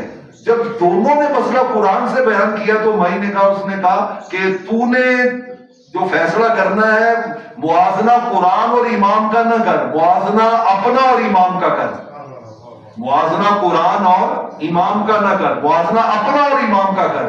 کہ تو نے بھی قرآن سے مسئلہ نکالا ہے, امام نے بھی قرآن سے مسئلہ نکالا ہے, تو میرے لیے زیادہ قابل اعتماد تیرا نکالا ہوا مسئلہ نہیں ہے بلکہ کس کا نکالا ہوا مسئلہ ہے؟ امام کا نکالا ہوا مسئلہ ہے. تو یہ بنیادی طور پہ چیز ہے. تو میں بتا رہا تھا کہ 3 اسکول آف تھاٹ ہیں جن میں ہاتھ باندھنا ضروری ہے. اچھا پھر بات آئے گی کہ ہاتھ باندھنا یہ فرض بھی نہیں, یہ واجب بھی نہیں. میری بات آپ نے فالو کی ہے, میں بار بار اس کو اس لیے دہرا رہا ہوں کہ آپ کا ذہن کھل جائے کہ میں نے آپ کو 7 فرض بتائے ہیں, اس میں ہاتھ باندھنا ہے. میں نے آپ کو 10 کے قریب واجب بتائے ہیں, اس میں ہاتھ باندھنا آیا ہے نہیں آیا. تو یہ اس لیول کا نہیں ہے کہ جس میں کرنے یا نہ کرنے سے نماز ہونے یا نہ ہونے کا تعلق ہو, یہ اس لیول کا نہیں ہے. لہذا 3 ائمہ کے نزدیک یہ سنت ہے, 3 ائمہ کے نزدیک ہاتھ باندھنا سنت ہے, اور امام مالک کہتے ہیں کہ نہیں ہاتھ چھوڑنا جو ہے وہ سنت ہے. تو اس میں کوئی حرج کی بات نہیں ہے, آپ جس امام کو فالو کرتے ہیں اس کے مطابق کرنا. سنت طریقہ کدھر باندھنا ہے؟ حدیث پاک میں آیا کہ ناف کے نیچے, لفظ آیا تحت السرہ, کس کے نیچے؟ ناف کے نیچے اپنے ہاتھ باندھنا. اور اس طرح باندھنا کہ آپ کا یہ ہتھیلی یہاں پہ ہو اور آپ کی انگلیاں جو ہیں یہاں پہ, یہ جوڑ ہے یہاں پہ, وہ یہاں سے انگلیاں آگے ہوں اور یہ 2 انگوٹھا, اور اس سے آپ نے یوں اس کو ہلکا بنایا ہو. یہ سٹائل ہونا چاہیے ہاتھ باندھنے کا. تو سنت میں احادیث میں یہ باندھنے کا طریقہ ہے. باقی چونکہ یہ سنت ہے لہذا اس میں اگر آپ یوں بھی باندھ لیتے ہیں, یوں بھی باندھ لیتے ہیں, یوں بھی باندھ لیتے ہیں, تو اس میں کوئی حرج نہیں ہے. ان چیزوں پہ زور دینے کی بجائے, لیکن ایک بندے نے یوں ہاتھ کر کے نماز پڑھی ہے تو انہیں نکلنے جھوٹ بول رہے ہیں. ایک بندے نے اینج نماز پڑھی ہے لیکن وہ نکل کے کیا بول رہا ہے؟ سچ بول رہا ہے. تو اتنے بندے والے کی نماز زیادہ بہتر ہے, اس سے زیادہ اچھی ہے. ایک بندے نے اونچی آواز میں آمین کہا ہے اور وہ جو نماز کے مقاصد ہیں اس میں وہ پورا ہی نہیں ہے, لوگوں کے دل توڑ رہا ہے, غیبتیں کر رہا ہے, چغلیاں کر رہا ہے. اور ایک آدمی نے بڑے دھیمے لہجے سے آمین کہا ہے لیکن وہ ان خرافات سے بچا ہوا ہے کہ میرے اللہ کو یہ چیزیں پسند نہیں ہیں. اصل چیز ہے خضوع و خشوع. یہ چیزیں جو فرض اور واجب سے نچلے درجے کی ہیں ان میں کوئی ایسی شدت کی ضرورت نہیں ہے کہ آپ کا سلوار اوپر ہے نیچے ہے, اونچی آنکھیں ہے نیوی آنکھیں ہے, رفع یدین کیتا ہے یا نہیں کیتا. یہ ساری چیزیں جو ہیں لیکن رفع یدین کرنا یہ نماز کے نہ فرائض میں ہے نہ واجبات میں سے ہے, یہ سنت ہے. صحابہ کرام کے ہمارے حدیث میں روایتیں کرنے کی بھی ملتی ہیں اور نہ کرنے کی بھی ملتی ہیں. لہذا ہمارے جو زیادہ ہم جس پہ بلیو کرتے ہیں, ہم کہتے ہیں کہ خلافت راشدہ میں سیدنا صدیق اکبر, فاروق اعظم, عثمان غنی, علی شیر خدا, انہوں نے کبھی رفع یدین نہیں کیا تھا. کیا مطلب ہے کہ آقا علیہ الصلوۃ والسلام شروع میں کرتے تھے اور بعد میں آپ نے اس کو کرنا کیا کر دیا تھا, چھوڑ دیا تھا. لہذا نہ کرنے میں کوئی حرج نہیں ہے. اور جو وہ پہلی والی روایتوں کے مطابق کرتے ہیں اور انہیں کر کے نماز میں مزہ آتا ہے, ان کے کرنے میں بھی کوئی حرج نہیں ہے. میرے استاد گرامی ایک جملہ کہا کرتے ہیں, ان کا تسی اتنے لڑتے رہنا تے اوتھے جنت وچ کرن والے بھی ہونا ہے تے نہ کرن والے بھی ہونا ہے. یعنی رفع یدین کرنے والے بھی جنت میں ہوں گے اور رفع یدین نہ کرنے والے بھی جنت میں ہوں گے. اور ہم یہاں پہ چونکہ ہمارے ذہن میں وہ اٹکا ہوا ہے حلال حرام, جائز ناجائز, درست غلط, تو ہم اسی چکر میں رہتے ہیں. ہم یہ دیکھیں کہ وہ چیز کس لیول کی ہے. وہ اگر اس کا لیول فرض میں نہیں آتا, واجب میں نہیں آتا, نیچے سنت مستحب میں آ رہا ہے, تو اس پہ جھگڑا کرنے کی ضرورت ہی نہیں ہے. وہ تو جتنا گڑ ڈالیں گے اتنا کیا ہوگا, میٹھا ہوگا. کوئی سمجھتا ہے کہ یہ گڑ ٹھیک ہے, میری نماز اس سے زیادہ میٹھی ہوگی, وہ ڈال لے. کوئی کہتا ہے کہ نہ کرنے کا گڑ میں ڈالوں تو زیادہ میٹھی ہوگی, وہ نہ کرنے کا ڈال لے. تو اس میں ایسی جھگڑے کی بات نہیں ہے.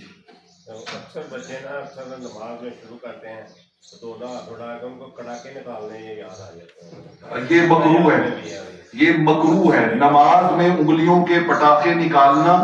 اور میں نے آپ کو بتایا نا کہ وہ اطمینان واجب کیا بتایا آپ کو, دوسری پہلی چیز بتائی تھی ترتیب, کہ سارے کام ترتیب سے کرنا واجب ہے. اور دوسرا بتایا تھا کہ ہر کام سکون سے کرنا واجب ہے. تو جب آپ پٹاخے نکالتے ہیں یا اچھا یہ بھی بھائی صاحب نے سوال کیا تو بڑا اچھا ہو گیا, آپ قیام کر رہے ہیں, قیام کر رہے ہیں, اچھا آپ کو کھجلی ہوئی, آپ نے ایک بار کی, شریعت کہتی ہے اوکے کوئی بات نہیں. آپ کو دوسری بار ہوئی, فقہا نے جو اس سے اصول احادیث سے نکالے, دوسری بار آپ نے کر لی, شریعت کہتی ہے ٹھیک ہے. اچھا آپ کو تیسری بار ہوئی, تو جب آپ تیسری بار وہ کھجلی کرتے ہیں نا تو شریعت کہتی ہے کہ اب آپ نے ایک واجب کو بائی پاس کیا ہے. اب آپ کے اوپر سجدہ صاحب کرنا کیا ہو گیا ہے, واجب. وہ جو آپ کے اوپر سکون و اطمینان واجب تھا نا, اچھا اس کا یہ مطلب ایک مرتبہ کی تو آپ نے تھوڑی مطلب 20 سیکنڈ کرتے رہے تو وہ ایک ہی شمار ہوگا, وہ کیا ہوگا, ایک ہی شمار ہوگا. اور ایک یہ ہے کہ آپ نے 2 سیکنڈ میں کی, پھر تھلے کر لیا, پھر دوسرے سے پھر کی, پھر نیچے, پھر کی, پھر نیچے. تو یہ اس جو سکون والا واجب تھا نا, آپ نے اس کو فالو نہیں کیا, لہذا آپ کے اوپر سجدہ صاحب کیا ہو جائے گا, واجب ہو جائے گا. لہذا یہ پٹاخے نکالنا, یہ کرنا, یہ نماز میں سخت مکروہ ہے, یہ مکروہ ہے. مطلب یہ اس لیول کا حرام نہیں ہے کہ آپ کہیں کہ یہ کرنے سے نماز ہی نہیں ہوگی, نماز ہو جائے گی لیکن اس میں ناپسندیدگی, کراہت آ جائے گی, ایک ایسی چیز آ جائے گی. آپ دیکھیں نا کسی کو گفٹ دیتے ہیں, ایک آپ گفٹ لیتے ہیں آپ کو منہ سے مارے آیا ہے میرے کو تحفہ ہی یاد, اور ایک آپ لیتے ہیں اس کو پیک کرتے ہیں, اس کے اوپر ہارٹ بناتے ہیں, اس کے اوپر کوئی دعا لکھتے ہیں. تو دیکھیں نا اس کے اور اس میں دونوں میں فرق کتنا پڑ جائے گا. تو اس لیے نماز پڑھیں تو اس کو ہائیسٹ لیول پہ اخلاص سے, خضوع و خشوع سے, اس میں جتنی محبت ایڈ ہو سکتی ہے کہ آپ ایک چیز اللہ کی بارگاہ میں پیش کرنے کے لیے آئے ہیں تو وہ ایسے ہی بس جان چھڑانے والی بات نہ ہو, بلکہ اس کے اندر محبت ہونی چاہیے, پیار ہونا چاہیے اور سکون سے ہونی چاہیے.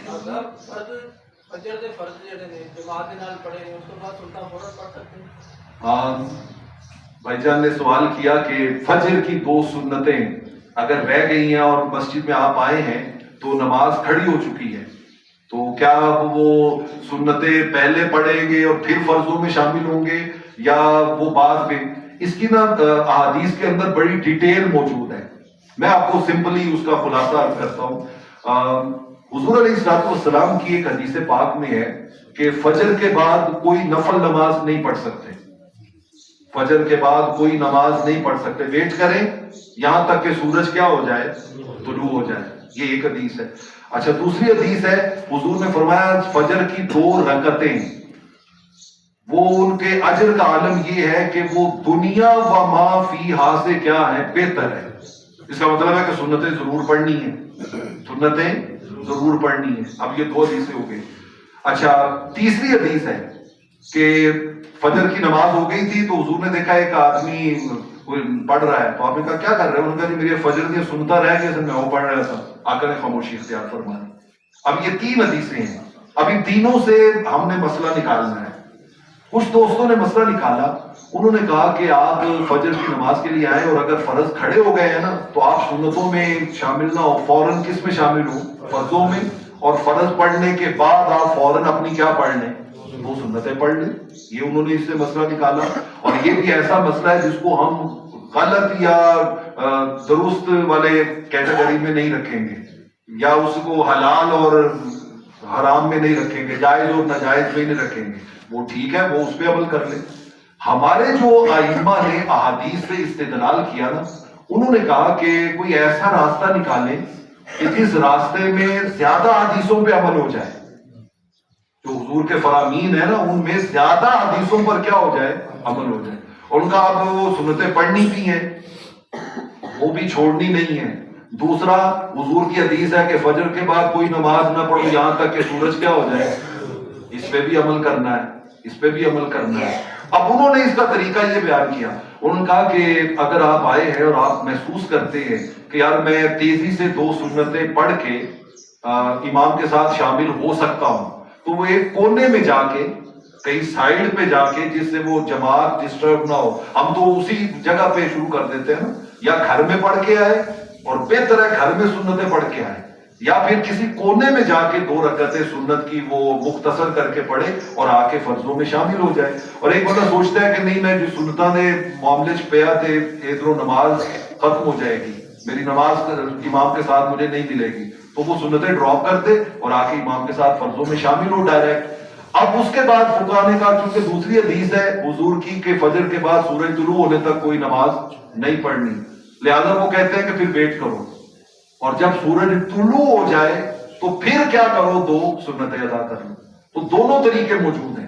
اگر آپ فرضوں کے فوراً بعد پڑھ لیتے ہیں جیسے باقی دوست پڑھتے ہیں، اس میں بھی کوئی حرج کی بات نہیں ہے میرے نزدیک، کیونکہ ہم حلال حرام یا جائز ناجائز یا درست غلط والے لوگ نہیں ہیں. ہم ان چیزوں کے گریڈوں کو سمجھتے ہیں، لہذا اور ہمارے نزدیک یہ ہے کہ زیادہ حدیثوں پہ عمل کرنے کے لیے آپ جو ہے وہ سورج کے نکلنے کا انتظار کریں اور اس کے بعد پڑھ لیں. تو دونوں صورتوں میں پڑھی جا سجدہ تلاوت رہ گیا وہ ٹائمنگ، اور یعنی کہ جس طرح پردہ تو بعد جڑا ٹائم ہو گیا مغرب تک وہ کیا جا سکتا ہے، کر سکتے ہیں. طریقہ کار سجدہ تلاوت جو آپ قرآن مجید کی 14 آیتیں ہیں جن کو پڑھنے سے انسان پہ سجدہ کیا ہو جاتا ہے. اچھا یہ نماز میں بھی واجب ہے. آپ نماز پڑھ رہے ہیں اور نماز میں کوئی آیت سجدہ آپ نے پڑھی ہے تو آپ کے اوپر سجدہ تلاوت کرنا کیا ہو جائے گا، واجب. اچھا واجب ہونے کا مطلب کیا ہے کہ اگر بھولے سے رہ گیا ہے تو آپ اینڈ پہ کیا کر لیں، سجدہ صاحب کر لیں. میں نے واجب کا یہ آپ کو بتایا نا کہ جو 30 چیزیں واجب ہے نا ان میں ایک یہ بھی ہے. اگر بھولے سے سجدہ تلاوت آپ نہیں کر سکے تو اینڈ پہ آپ سجدہ صاحب کر لیں، بس اس سے نماز مکمل ہو جائے گی. اور اس کا طریقہ بڑا سادہ سا ہے کہ آپ نیت کر کے، اور نیت دل کا نام ہے، وہ لمبے چوڑے جملے بولنے کا نام نہیں ہے کہ آپ لمبے چوڑے جملے بولنا افضل ہے کہ اس سے بندہ زیادہ اس میں انوالو ہو جاتا ہے، لیکن کوئی ضروری نہیں ہے، کمپلسری نہیں ہے کہ آپ میں کئی دوست آتے ہیں وہ آ کے تو پہلے وہ ٹائم ادھر لگا دیتے ہیں، 2 رکعت نماز فرض عبادت اللہ تعالیٰ دی، منہ طرف کعبہ شریف دے، وہ ان چیزوں میں کوئی ضروری نہیں ہے یہ بولنا منہ سے. یعنی آپ کے دل میں موجود ہے، دل کے ارادے کا نام نیت ہے، تو آپ آگے شامل ہو جاتے ہیں. تو سجدہ تلاوت کرنے کا طریقہ یہ کہ آپ نیت کریں کہ میں نے اللہ کا فرمان سنا ہے جس کی وجہ سے اس کے سامنے سجدہ کرنا میرے اوپر واجب ہو گیا ہے. آپ اللہ اکبر کہتے ہوئے سجدے میں چلے جائیں، اللہ اکبر کہہ کے سجدے میں چلے گئے اور وہاں 2-3 دفعہ 5 دفعہ 7 مرتبہ سبحان ربی الاعلیٰ اپنے ذوق کے مطابق پڑھ کے تو اللہ اکبر کہتے ہوئے آپ نے سجدے سے سر کو کیا کیا، اٹھا لیا، بس سجدہ مکمل ہو گیا. اس میں سلام پھیرنا یا اس میں کوئی اور چیز داخل نہیں ہے، تو بس سجدہ کرنا اللہ اکبر کہہ کے اور سجدے سے سر کو اٹھا لینا، بس یہ سجدہ ہے. حضور جی نماز ادا کرنے ہیں جماعت کے نال امام صاحب کے پیچھے خشوع خضوع کے نال سبحان ربی اعلیٰ سبحان ربی اعلیٰ ایک نال ساتھی کھڑا ہے وہ بلند آواز کے نال کہہ رہے ہیں کہ جڑا آدمی نال وہ بلند آواز پڑھن نال وہ ڈسٹرب ہوتا ہے، توجہ بٹ رہی ہے اس کی. توجہ جڑی یا اس واسطے مناسب ہے یا ان کہہ دینا مناسب ہے کہ یا حضرت اپنا. بہت اچھا سر، میں بتاتا ہوں. اچھا ایک اور بات ہے، میں آپ سے سب دوستوں سے ریکویسٹ کروں گا کہ مسجد میں آئے نا تو مسواک ضرور کر کے آئیں، مسواک ضرور کر کے آئیں. یہ جو طہارت ہے نا، دیکھیے حضور علیہ الصلوۃ والسلام نے کیا فرمایا کہ طہارت نصف ایمان ہے، صفائی ستھرائی یہ کیا ہے، نصف ایمان ہے. پھر حضور کی ایک حدیث پاک ہے، حضور نے فرمایا کہ طہارت ایمان کا لازمی حصہ ہے. لفظ ہے کسی چیز کا نا پارٹ ہونا، حصہ ہونا، اس کے لیے عربی میں دو لفظ ہیں، ایک ہے جز، ایک ہے شطر. جز اور شطر میں پتہ کیا فرق ہے؟ جز ایسے حصے کو کہتے ہیں کہ وہ نکال بھی دے تو چیز قائم رہتی ہے. مثلا ہماری انگلیاں ہمارے جسم کا کیا ہے، جز ہے. یہ اگر خدا نخواستہ کٹ بھی جائیں تو جسم کیا رہے گا، قائم رہے گا. آنکھ جز ہے، نکل بھی جائے تو بندہ قائم رہے گا. پاؤں جز ہے، کٹ بھی جائے تو بندہ موجود رہتا ہے. بعض جز ایسے ہوتے ہیں کہ جنہیں مائنس کریں تو ساری چیز ہی کیا ہو جاتی ہے، ختم ہو جاتی ہے. کسی کا دل نکال لیں تو وہ باقی ساری چیزیں ہیں لیکن وہ ختم ہو جائے گا. دماغ کسی کا ڈیمیج کر دیں وہ ختم ہو جائے گا. تو بعض چیزیں جو ہیں وہ آپ کا ایسا جز ہوتی ہیں کہ جن کو علیحدہ کرنے سے ساری چیز ہی کیا ہوتی ہے، اس کو شطر کہتے ہیں. تو حضور علیہ السلام نے طہارت کو جز نہیں کہا، طہارت کو شطر کہا ہے کہ اگر کسی بندے کی عبادت میں طہارت نہیں ہے نا، صفائی ستھرائی، تو اس کا مطلب ہے اس نے وہ ٹوٹل چیز کا یہ کیا کر دیا، انکار کر دیا. تو مسجد میں بعض سیدنا فاروق اعظم رضی اللہ تعالیٰ عنہ نے قانون پتہ ہے کیا بنایا ہوا تھا؟ کوئی بندہ مسجد میں آتا نا اور اس کے منہ سے پیاز کی، لہسن کی اسمیل آ رہی ہوتی یا کوئی اور اسمیل والی کوئی چیز کھا کے آتا، تو بندے اپوائنٹڈ تھے، وہ اس کو پکڑتے اور اس کو نہ بھگاتے ہوئے وہ جنت البقیع کے اینڈ پہ چھوڑ کے آتے. مطلب آپ کا آرڈر تھا کہ اس کو مسجد میں رکنے نہیں دینا، اس کو پکڑو اور اس کو وہ دور مسجد سے چھوڑ کے آؤ اور وہاں پہ اسے کہو کہ جب تک تمہارے منہ کی اسمیل ختم نہیں ہوتی تمہیں مسجد میں آنے کی اجازت نہیں ہے. تو بعض دوست آتے ہیں، وہ ساتھ کھڑے ہوتے ہیں تو یقین جانیے بڑی الجھن ہو جاتی ہے، نماز پڑھنا مشکل ہو جاتا ہے. ان کی سانس سے اتنی بری اسمیل آ رہی ہوتی ہے کہ بندہ پھر وہ سبحان ربی العظیم یا توجہ یا وہ دھیان کا وہ یہی اللہ سے مانگ رہا تھا، یا اللہ کسی طریقے نہ لے نماز چھیتی چھیتی کی ہو جائے، پوری ہو جائے اور میں یہاں سے نکلوں، اس سے دور ہوں. یعنی اتنی گندی اسمیل آ رہی ہوتی ہے. تو جب بھی مسجد میں آئے وہ کسی کی اذیت کا سبب نہ بنے. آپ کی وجہ سے کسی آقا علیہ الصلوۃ والسلام نا اعتکاف پہ بیٹھے ہوئے تھے تو باہر کچھ لوگ جو ہے وہ نماز پڑھ رہے تھے اور کچھ لوگ قرآن پڑھ رہے تھے اور بڑی اونچی آواز میں قرآن پڑھ رہے تھے. تو آقا علیہ السلام نے اپنے پردہ ہٹا کے آپ نے فرمایا کہ تم آہستہ نہیں پڑھ سکتے، اتنا اونچا پڑھ رہے ہو تم، تو تمہیں خبر نہیں کہ ان کی نماز تمہارے قرآن پڑھنے سے کیا ہو رہی ہے، ڈسٹرب ہو رہی ہے. فرمایا دھیما پڑھو، آہستہ پڑھو تاکہ تمہاری وجہ سے ان کی نماز ڈسٹرب نہ ہو. تو ہمیں بھی ان معاملوں کا بہت زیادہ، خاص طور پہ موبائل فون، ہم اس کو بالکل کوئی سمجھتے ہی نہیں ہے. یعنی جب اس کی گھنٹی بجتی ہے نا، خدا کی اس سے بڑی میں سمجھتا ہوں بدبختی کوئی نہیں ہے. ایک ہے کبھی کوئی سال میں ایک آدھ بار یاد ہی نہیں رہا اور آپ کے موبائل کی وجہ سے اس طرح کا معاملہ ہو گیا، اور ایک یہ کہ ہر نماز پہ ہی آپ کی گھنٹی بجتی ہے اور آپ نے کبھی اس طرف دھیان ہی نہیں دیا. اس سے بڑی بدبختی کوئی نہیں ہے کہ کسی کے موبائل کی گھنٹی اتنے سارے نمازیوں کی نماز کو ڈسٹرب کرے اور ان کی توجہ ہٹانے کا ذریعہ بنے. آپ آئے تھے اللہ کی رحمتیں لینے کے لیے اور آپ کی اس چھوٹی سی غفلت کی وجہ سے آپ جو ہے وہ بہت زیادہ نحوستیں اپنے ساتھ لے کے جا رہے ہیں. تو یہ چیزیں کہ جس سے کسی دوسرے کو ڈسٹربنس ہوتی ہو، اس سے ہمیشہ گریز کرنا چاہیے. اور آپ اپنے اس لیول میں رہیں کہ جس لیول میں آپ کی وجہ سے کسی کی عبادت میں فرق نہ پڑے. نماز ہو رہی تھی. پیاز کے متعلق بات کی ہے, یہ کس طریقے سے پیاز مثلا بندہ کھائے پھر مسجد میں نہ آئے؟ اگر اس نے پیاز کھا لیا ہے دوسرے کے لیے مسجد میں اب جماعت کے ساتھ آ گئی, اب وہ کیا کرے, مسجد میں نہ آئے؟ بالعموم جو کچا پیاز ہوتا ہے نا جی, کچا پیاز, اور وہ بھی اب تو ہر شے ماشاءاللہ 10 نمبر ہو گئی ہے, اب تو وہ پیازوں کے اندر بھی وہ سمیل یا وہ ٹیسٹ یا وہ تاثیر نہیں رہی. ایسا پیاز کہ جس کے کھانے کے بعد آپ کے منہ سے سمیل آ رہی ہے, اگر وہ سالن میں پکا ہوا ہے اور سمیل کا اس کا کوئی تعلق نہیں ہے تو اس میں کوئی حرج کی بات نہیں ہے. مطلب ہر وہ چیز جس کے کھانے کے بعد, خالی پیاز نہیں ہے, آپ نے کوئی اور ڈش کھائی ہے کہ جس کی وجہ سے آپ کے منہ سے ایک خاص قسم کی سمیل آ رہی ہے جو دوسروں کو نارمل ماحول میں نہیں رہنے دے رہی, تو آپ جو ہے وہ اس کو بھی ختم کر کے آئیں.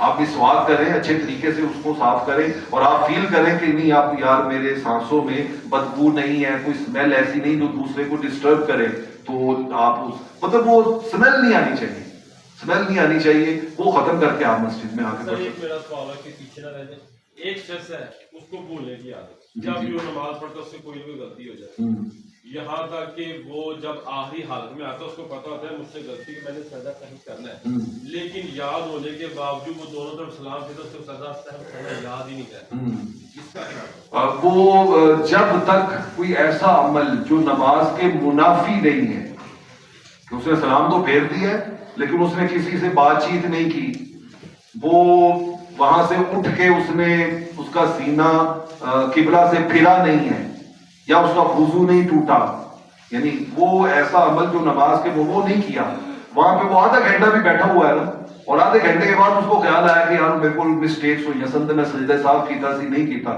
تب بھی کر لے, تب بھی ہو جائے. دوسرا سوال ہے, یہ جو ہم تسلوں کے اوپر نماز پڑھنے کے اوپر کرتے ہیں, کیا یہ صرف نماز کے لیے ضروری ہے کہ اس کے بعد بھی ہمیں نٹکنے نگے رکھنے چاہیے؟ بنیادی طور پہ اس دور میں یہ تکبر کی علامت تھی, لمبی لمبی سلواریں اور لمبے لمبے تہبند پہننا یہ تکبر کی علامت تھی, غرور کی علامت تھی.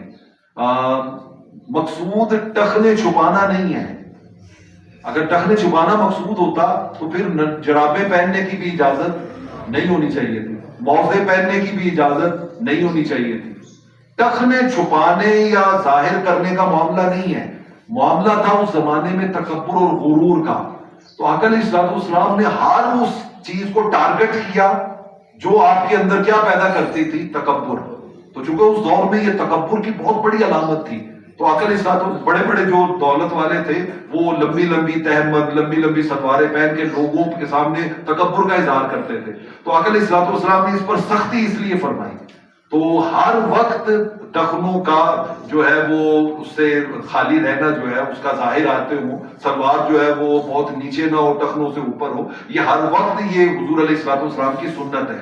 اور میں پھر کہوں گا کہ یہ چیزیں جو ہیں یہ نہ فرض میں شامل ہیں نہ واجب میں شامل ہیں. سیدنا صدیق اکبر رضی اللہ تعالیٰ عنہ پاس آئے حضور کے, آ کر عرض کرتے ہیں آقا جی میرے جسم کی فزیک اس طرح سی ہے کہ میں بار بار وہ اوپر کرتا ہوں تیمم, پھر وہ کیا کرتا ہے نیچے چلا جاتا ہے, میں پھر اوپر کرتا ہوں وہ پھر نیچے ڈھلک جاتا ہے, اور اس سے میرے ٹخنے جو ہیں وہ چھپے رہتے ہیں.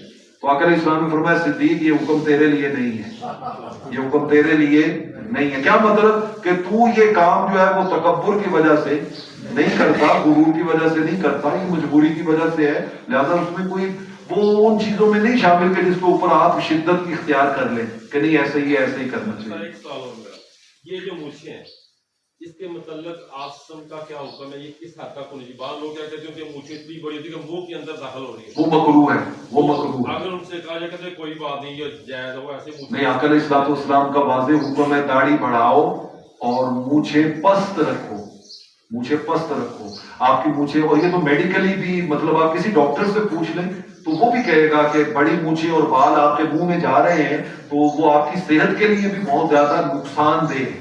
لہذا مونچھوں کا پست رکھنا, کہ اتنا رکھنا کہ جس سے وہ آپ کے اندر نہ جائے, منہ کے اندر نہ جائے, تو اس میں کرنی چاہیے, کم کرنی چاہیے. اچھا میں یہ ایک نا سوال ہے, آپ تشریف رکھیے گا. یہ ایک دوست نے سوال پوچھا ہے کہ بار بار کسی کو ہوا خارج ہوتی ہے اور وہ لگتا ہے کہ میرا وضو ٹوٹ گیا ہے, میرا وضو ٹوٹ گیا ہے. تو اس سلسلے میں نا ایک گزارش سماعت فرما لیں کہ اگر تو وہ اتنی کثرت کے ساتھ ہوتا ہے کہ وہ محسوس کرتا ہے کہ میں بار بار وضو کرتا ہوں پھر ٹوٹتا ہے، اور اگر میں اسی چکر میں رہا تو نماز کا ٹائم کیا ہو جائے گا، ختم ہو جائے گا، نماز کا ٹائم ہی چلا جائے گا. اب وہ شرعی طور پہ معذور ہے، اب وہ بندہ شرعی طور پر کیا ہے، معذور ہے. وہ وضو کرے، سکون سے نماز پڑھے، اس ایک وضو کے ساتھ اس نماز کے ٹائم میں وہ نماز بھی پڑھے، وہ قرآن بھی پڑھے، وہ سارا کچھ کرے.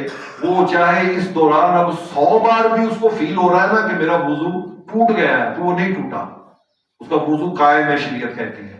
ہاں جب اگلی نماز کا ٹائم آئے گا تو وہ پھر نئے سرے سے کیا کرے، وضو کرے، نئی نماز کے لیے فریش وضو کر لے. تو اگر وہ اس طرح کا وہ عذر کا معاملہ ہے شرعی معذور ہونے کا، لہٰذا اس میں حرج کی بات نہیں ہے. اور بعض اوقات اچھا ہم چیزوں کو بھی نا تھوڑی سی ریلیکسیشن کو ہم خود ہی پھر اس کو ایکسپینڈ کر لیتے ہیں، ایسا نہیں کرنا چاہیے. یعنی جہاں تک شریعت کے احکام پہ عمل، یہ میں کسی دن نا یہ چونکہ تفصیل طلب بات ہے کرسی پہ نماز پڑھنا، کرسی پہ نماز پڑھنا، تو حاجی صاحب سے معذرت کے ساتھ کہ یہ معاملہ بھی ڈیٹیل میں ڈسکس کرنے والا ہے. چھوٹی سی پرابلم ہوتی ہے نا تو ہم فوراً کس پہ شفٹ ہو جاتے ہیں، کرسی پہ شفٹ ہو جاتے ہیں. اور بعض اوقات وہ شفٹنگ ایسی ہوتی ہے جس سے نماز ہوتی نہیں. دیکھنا قیام فرض تھا، اب ایک بندہ نماز سے پہلے بھی قیام کر سکتا ہے، نماز کے بعد بھی وہ 10 15 20 منٹ کھڑے ہو کے لوگوں سے کیا کر رہا ہوتا ہے، باتیں کر رہا ہوتا ہے، تو وہ قیام کر سکتا ہے. لیکن وہ قیام کو اگر مس کر رہا ہے نا تو وہ فرض کو مس کر رہا ہے، تو یہ نماز نہ ہونے کا سبب بنتا ہے. لیکن یہ ذرا ڈیٹیل طلب مسئلہ ہے، ہم کسی دن انشاءاللہ ایسی نشست رکھ کے نا اس کے اوپر ڈیٹیل سے ڈسکس کریں. بندے کرسی پہ بیٹھے پیچھے ٹی لگا کے بیٹھتے ہیں، بہت بعد میں نے لوگ دیکھے وہ سو جاتے ہیں. میں نے عرض کیا نا کہ اس میں کافی تفصیلات ہیں، اور یہ کرسیاں یہ پچھلے کوئی 10 15 سالوں میں ہی آئی ہیں. مجھے بچپن میں یاد ہے مسجد میں ایک بھی کرسی نہیں ہوتی تھی، ایک بھی کرسی نہیں ہوتی تھی. اگر کسی کو پرابلم ہے نا تو میں یہ ریکمینڈ کروں گا کہ وہ کوشش کرے کہ کرسی پر بیٹھ کر پڑھنے کی بجائے زمین پر بیٹھ کے نماز پڑھے، زمین پہ بیٹھ کے نماز پڑھے جس حد تک بھی پاسبل ہو. لیکن کرسی پہ بھی بیٹھنے کی ممانعت نہیں ہے، بیٹھ آقا علیہ السلام نے کرسی پہ بیٹھ کے نماز پڑھی ہے. لیکن وہ پھر وہی طریقہ ہوگا کہ اگر ہم شریعت کے اس کیٹیگری میں آئیں کہ جہاں ہمارے لیے کنسیشن ہو تو پھر وہ کنسیشن یوز کرنی چاہیے. ایسے ہی اس کو بغیر ہم اس پہ آتے ہی نہیں اور وہ کنسیشن یوز کرنی شروع کر دیں تو اس کا مطلب ہے کہ پھر ہم وہ شریعت کے بتائے ہوئے راستے سے دور ہو گئے. اب میں اسی پہ اپنی نشست کو سمیٹتا ہوں.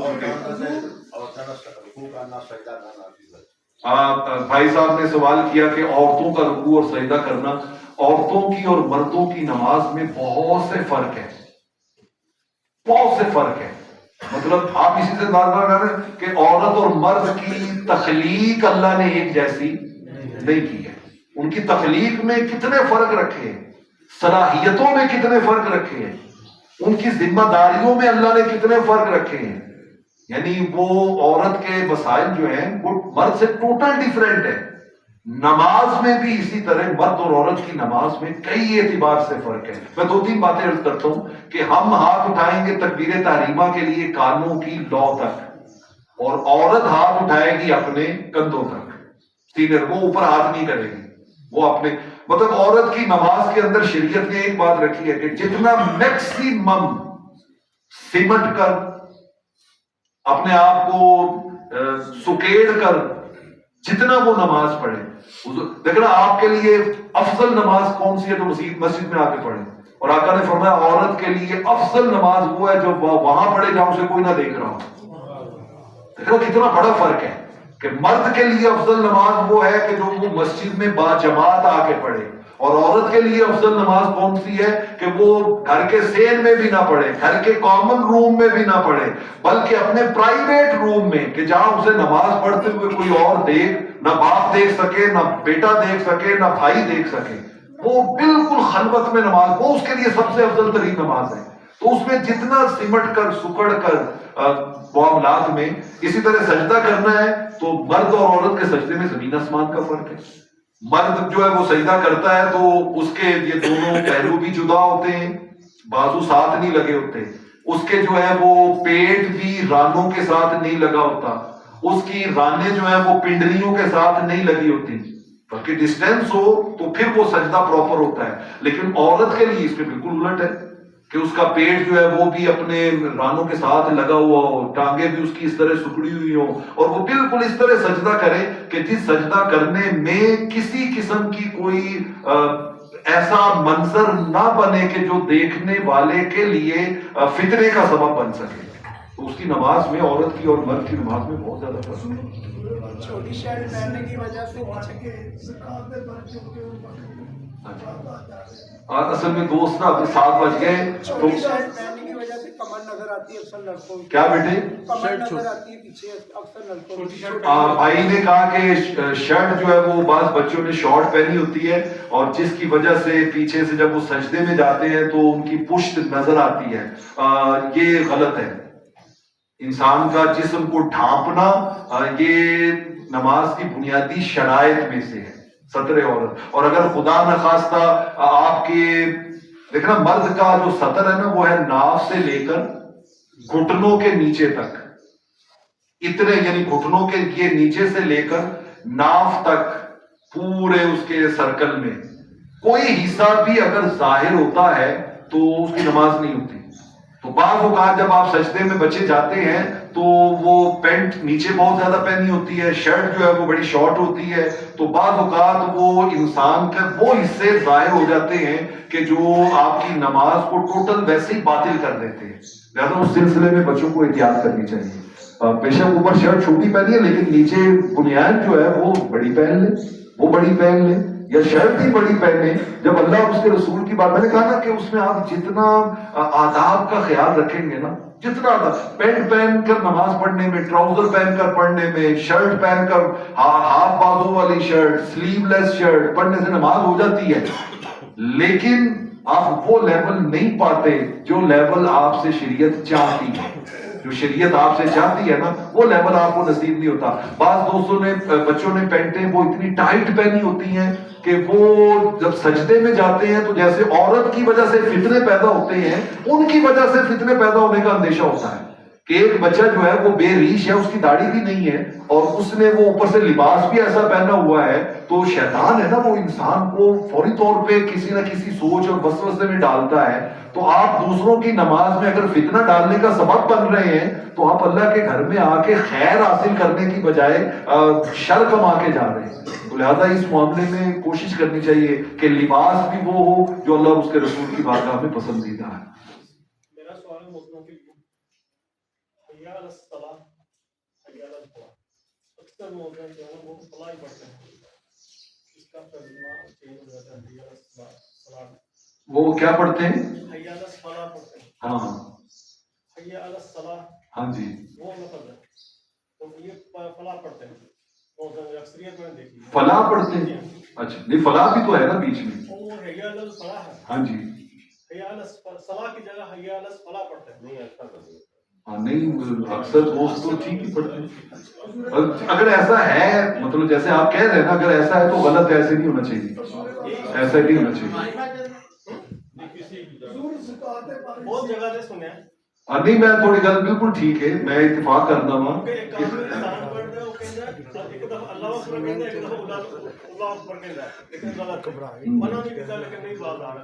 چلو کوئی نہیں, وہ تو پھر ان کا انفرادی معاملہ. اچھا میں ایک اور بات آپ کو بتاؤں اسی ضمن میں, بھائی جان نے جو سوال کیا ہے, بعض اوقات نا اکبر کہنے کی بجائے نا, وہ کئی دفعہ ایسا ہوا ہے لائٹ نہیں نہ ہوتی تو پیچھے وہ کسی کو شوق ہوتا ہے مکبر بننے کا, کہ اونچی آواز میں کہتا ہے, تو وہ اکبر نہیں کہتا, وہ کیا کہتا ہے اکبر, اللہ اکبر, آپ کو لمبا کر دیتا ہے.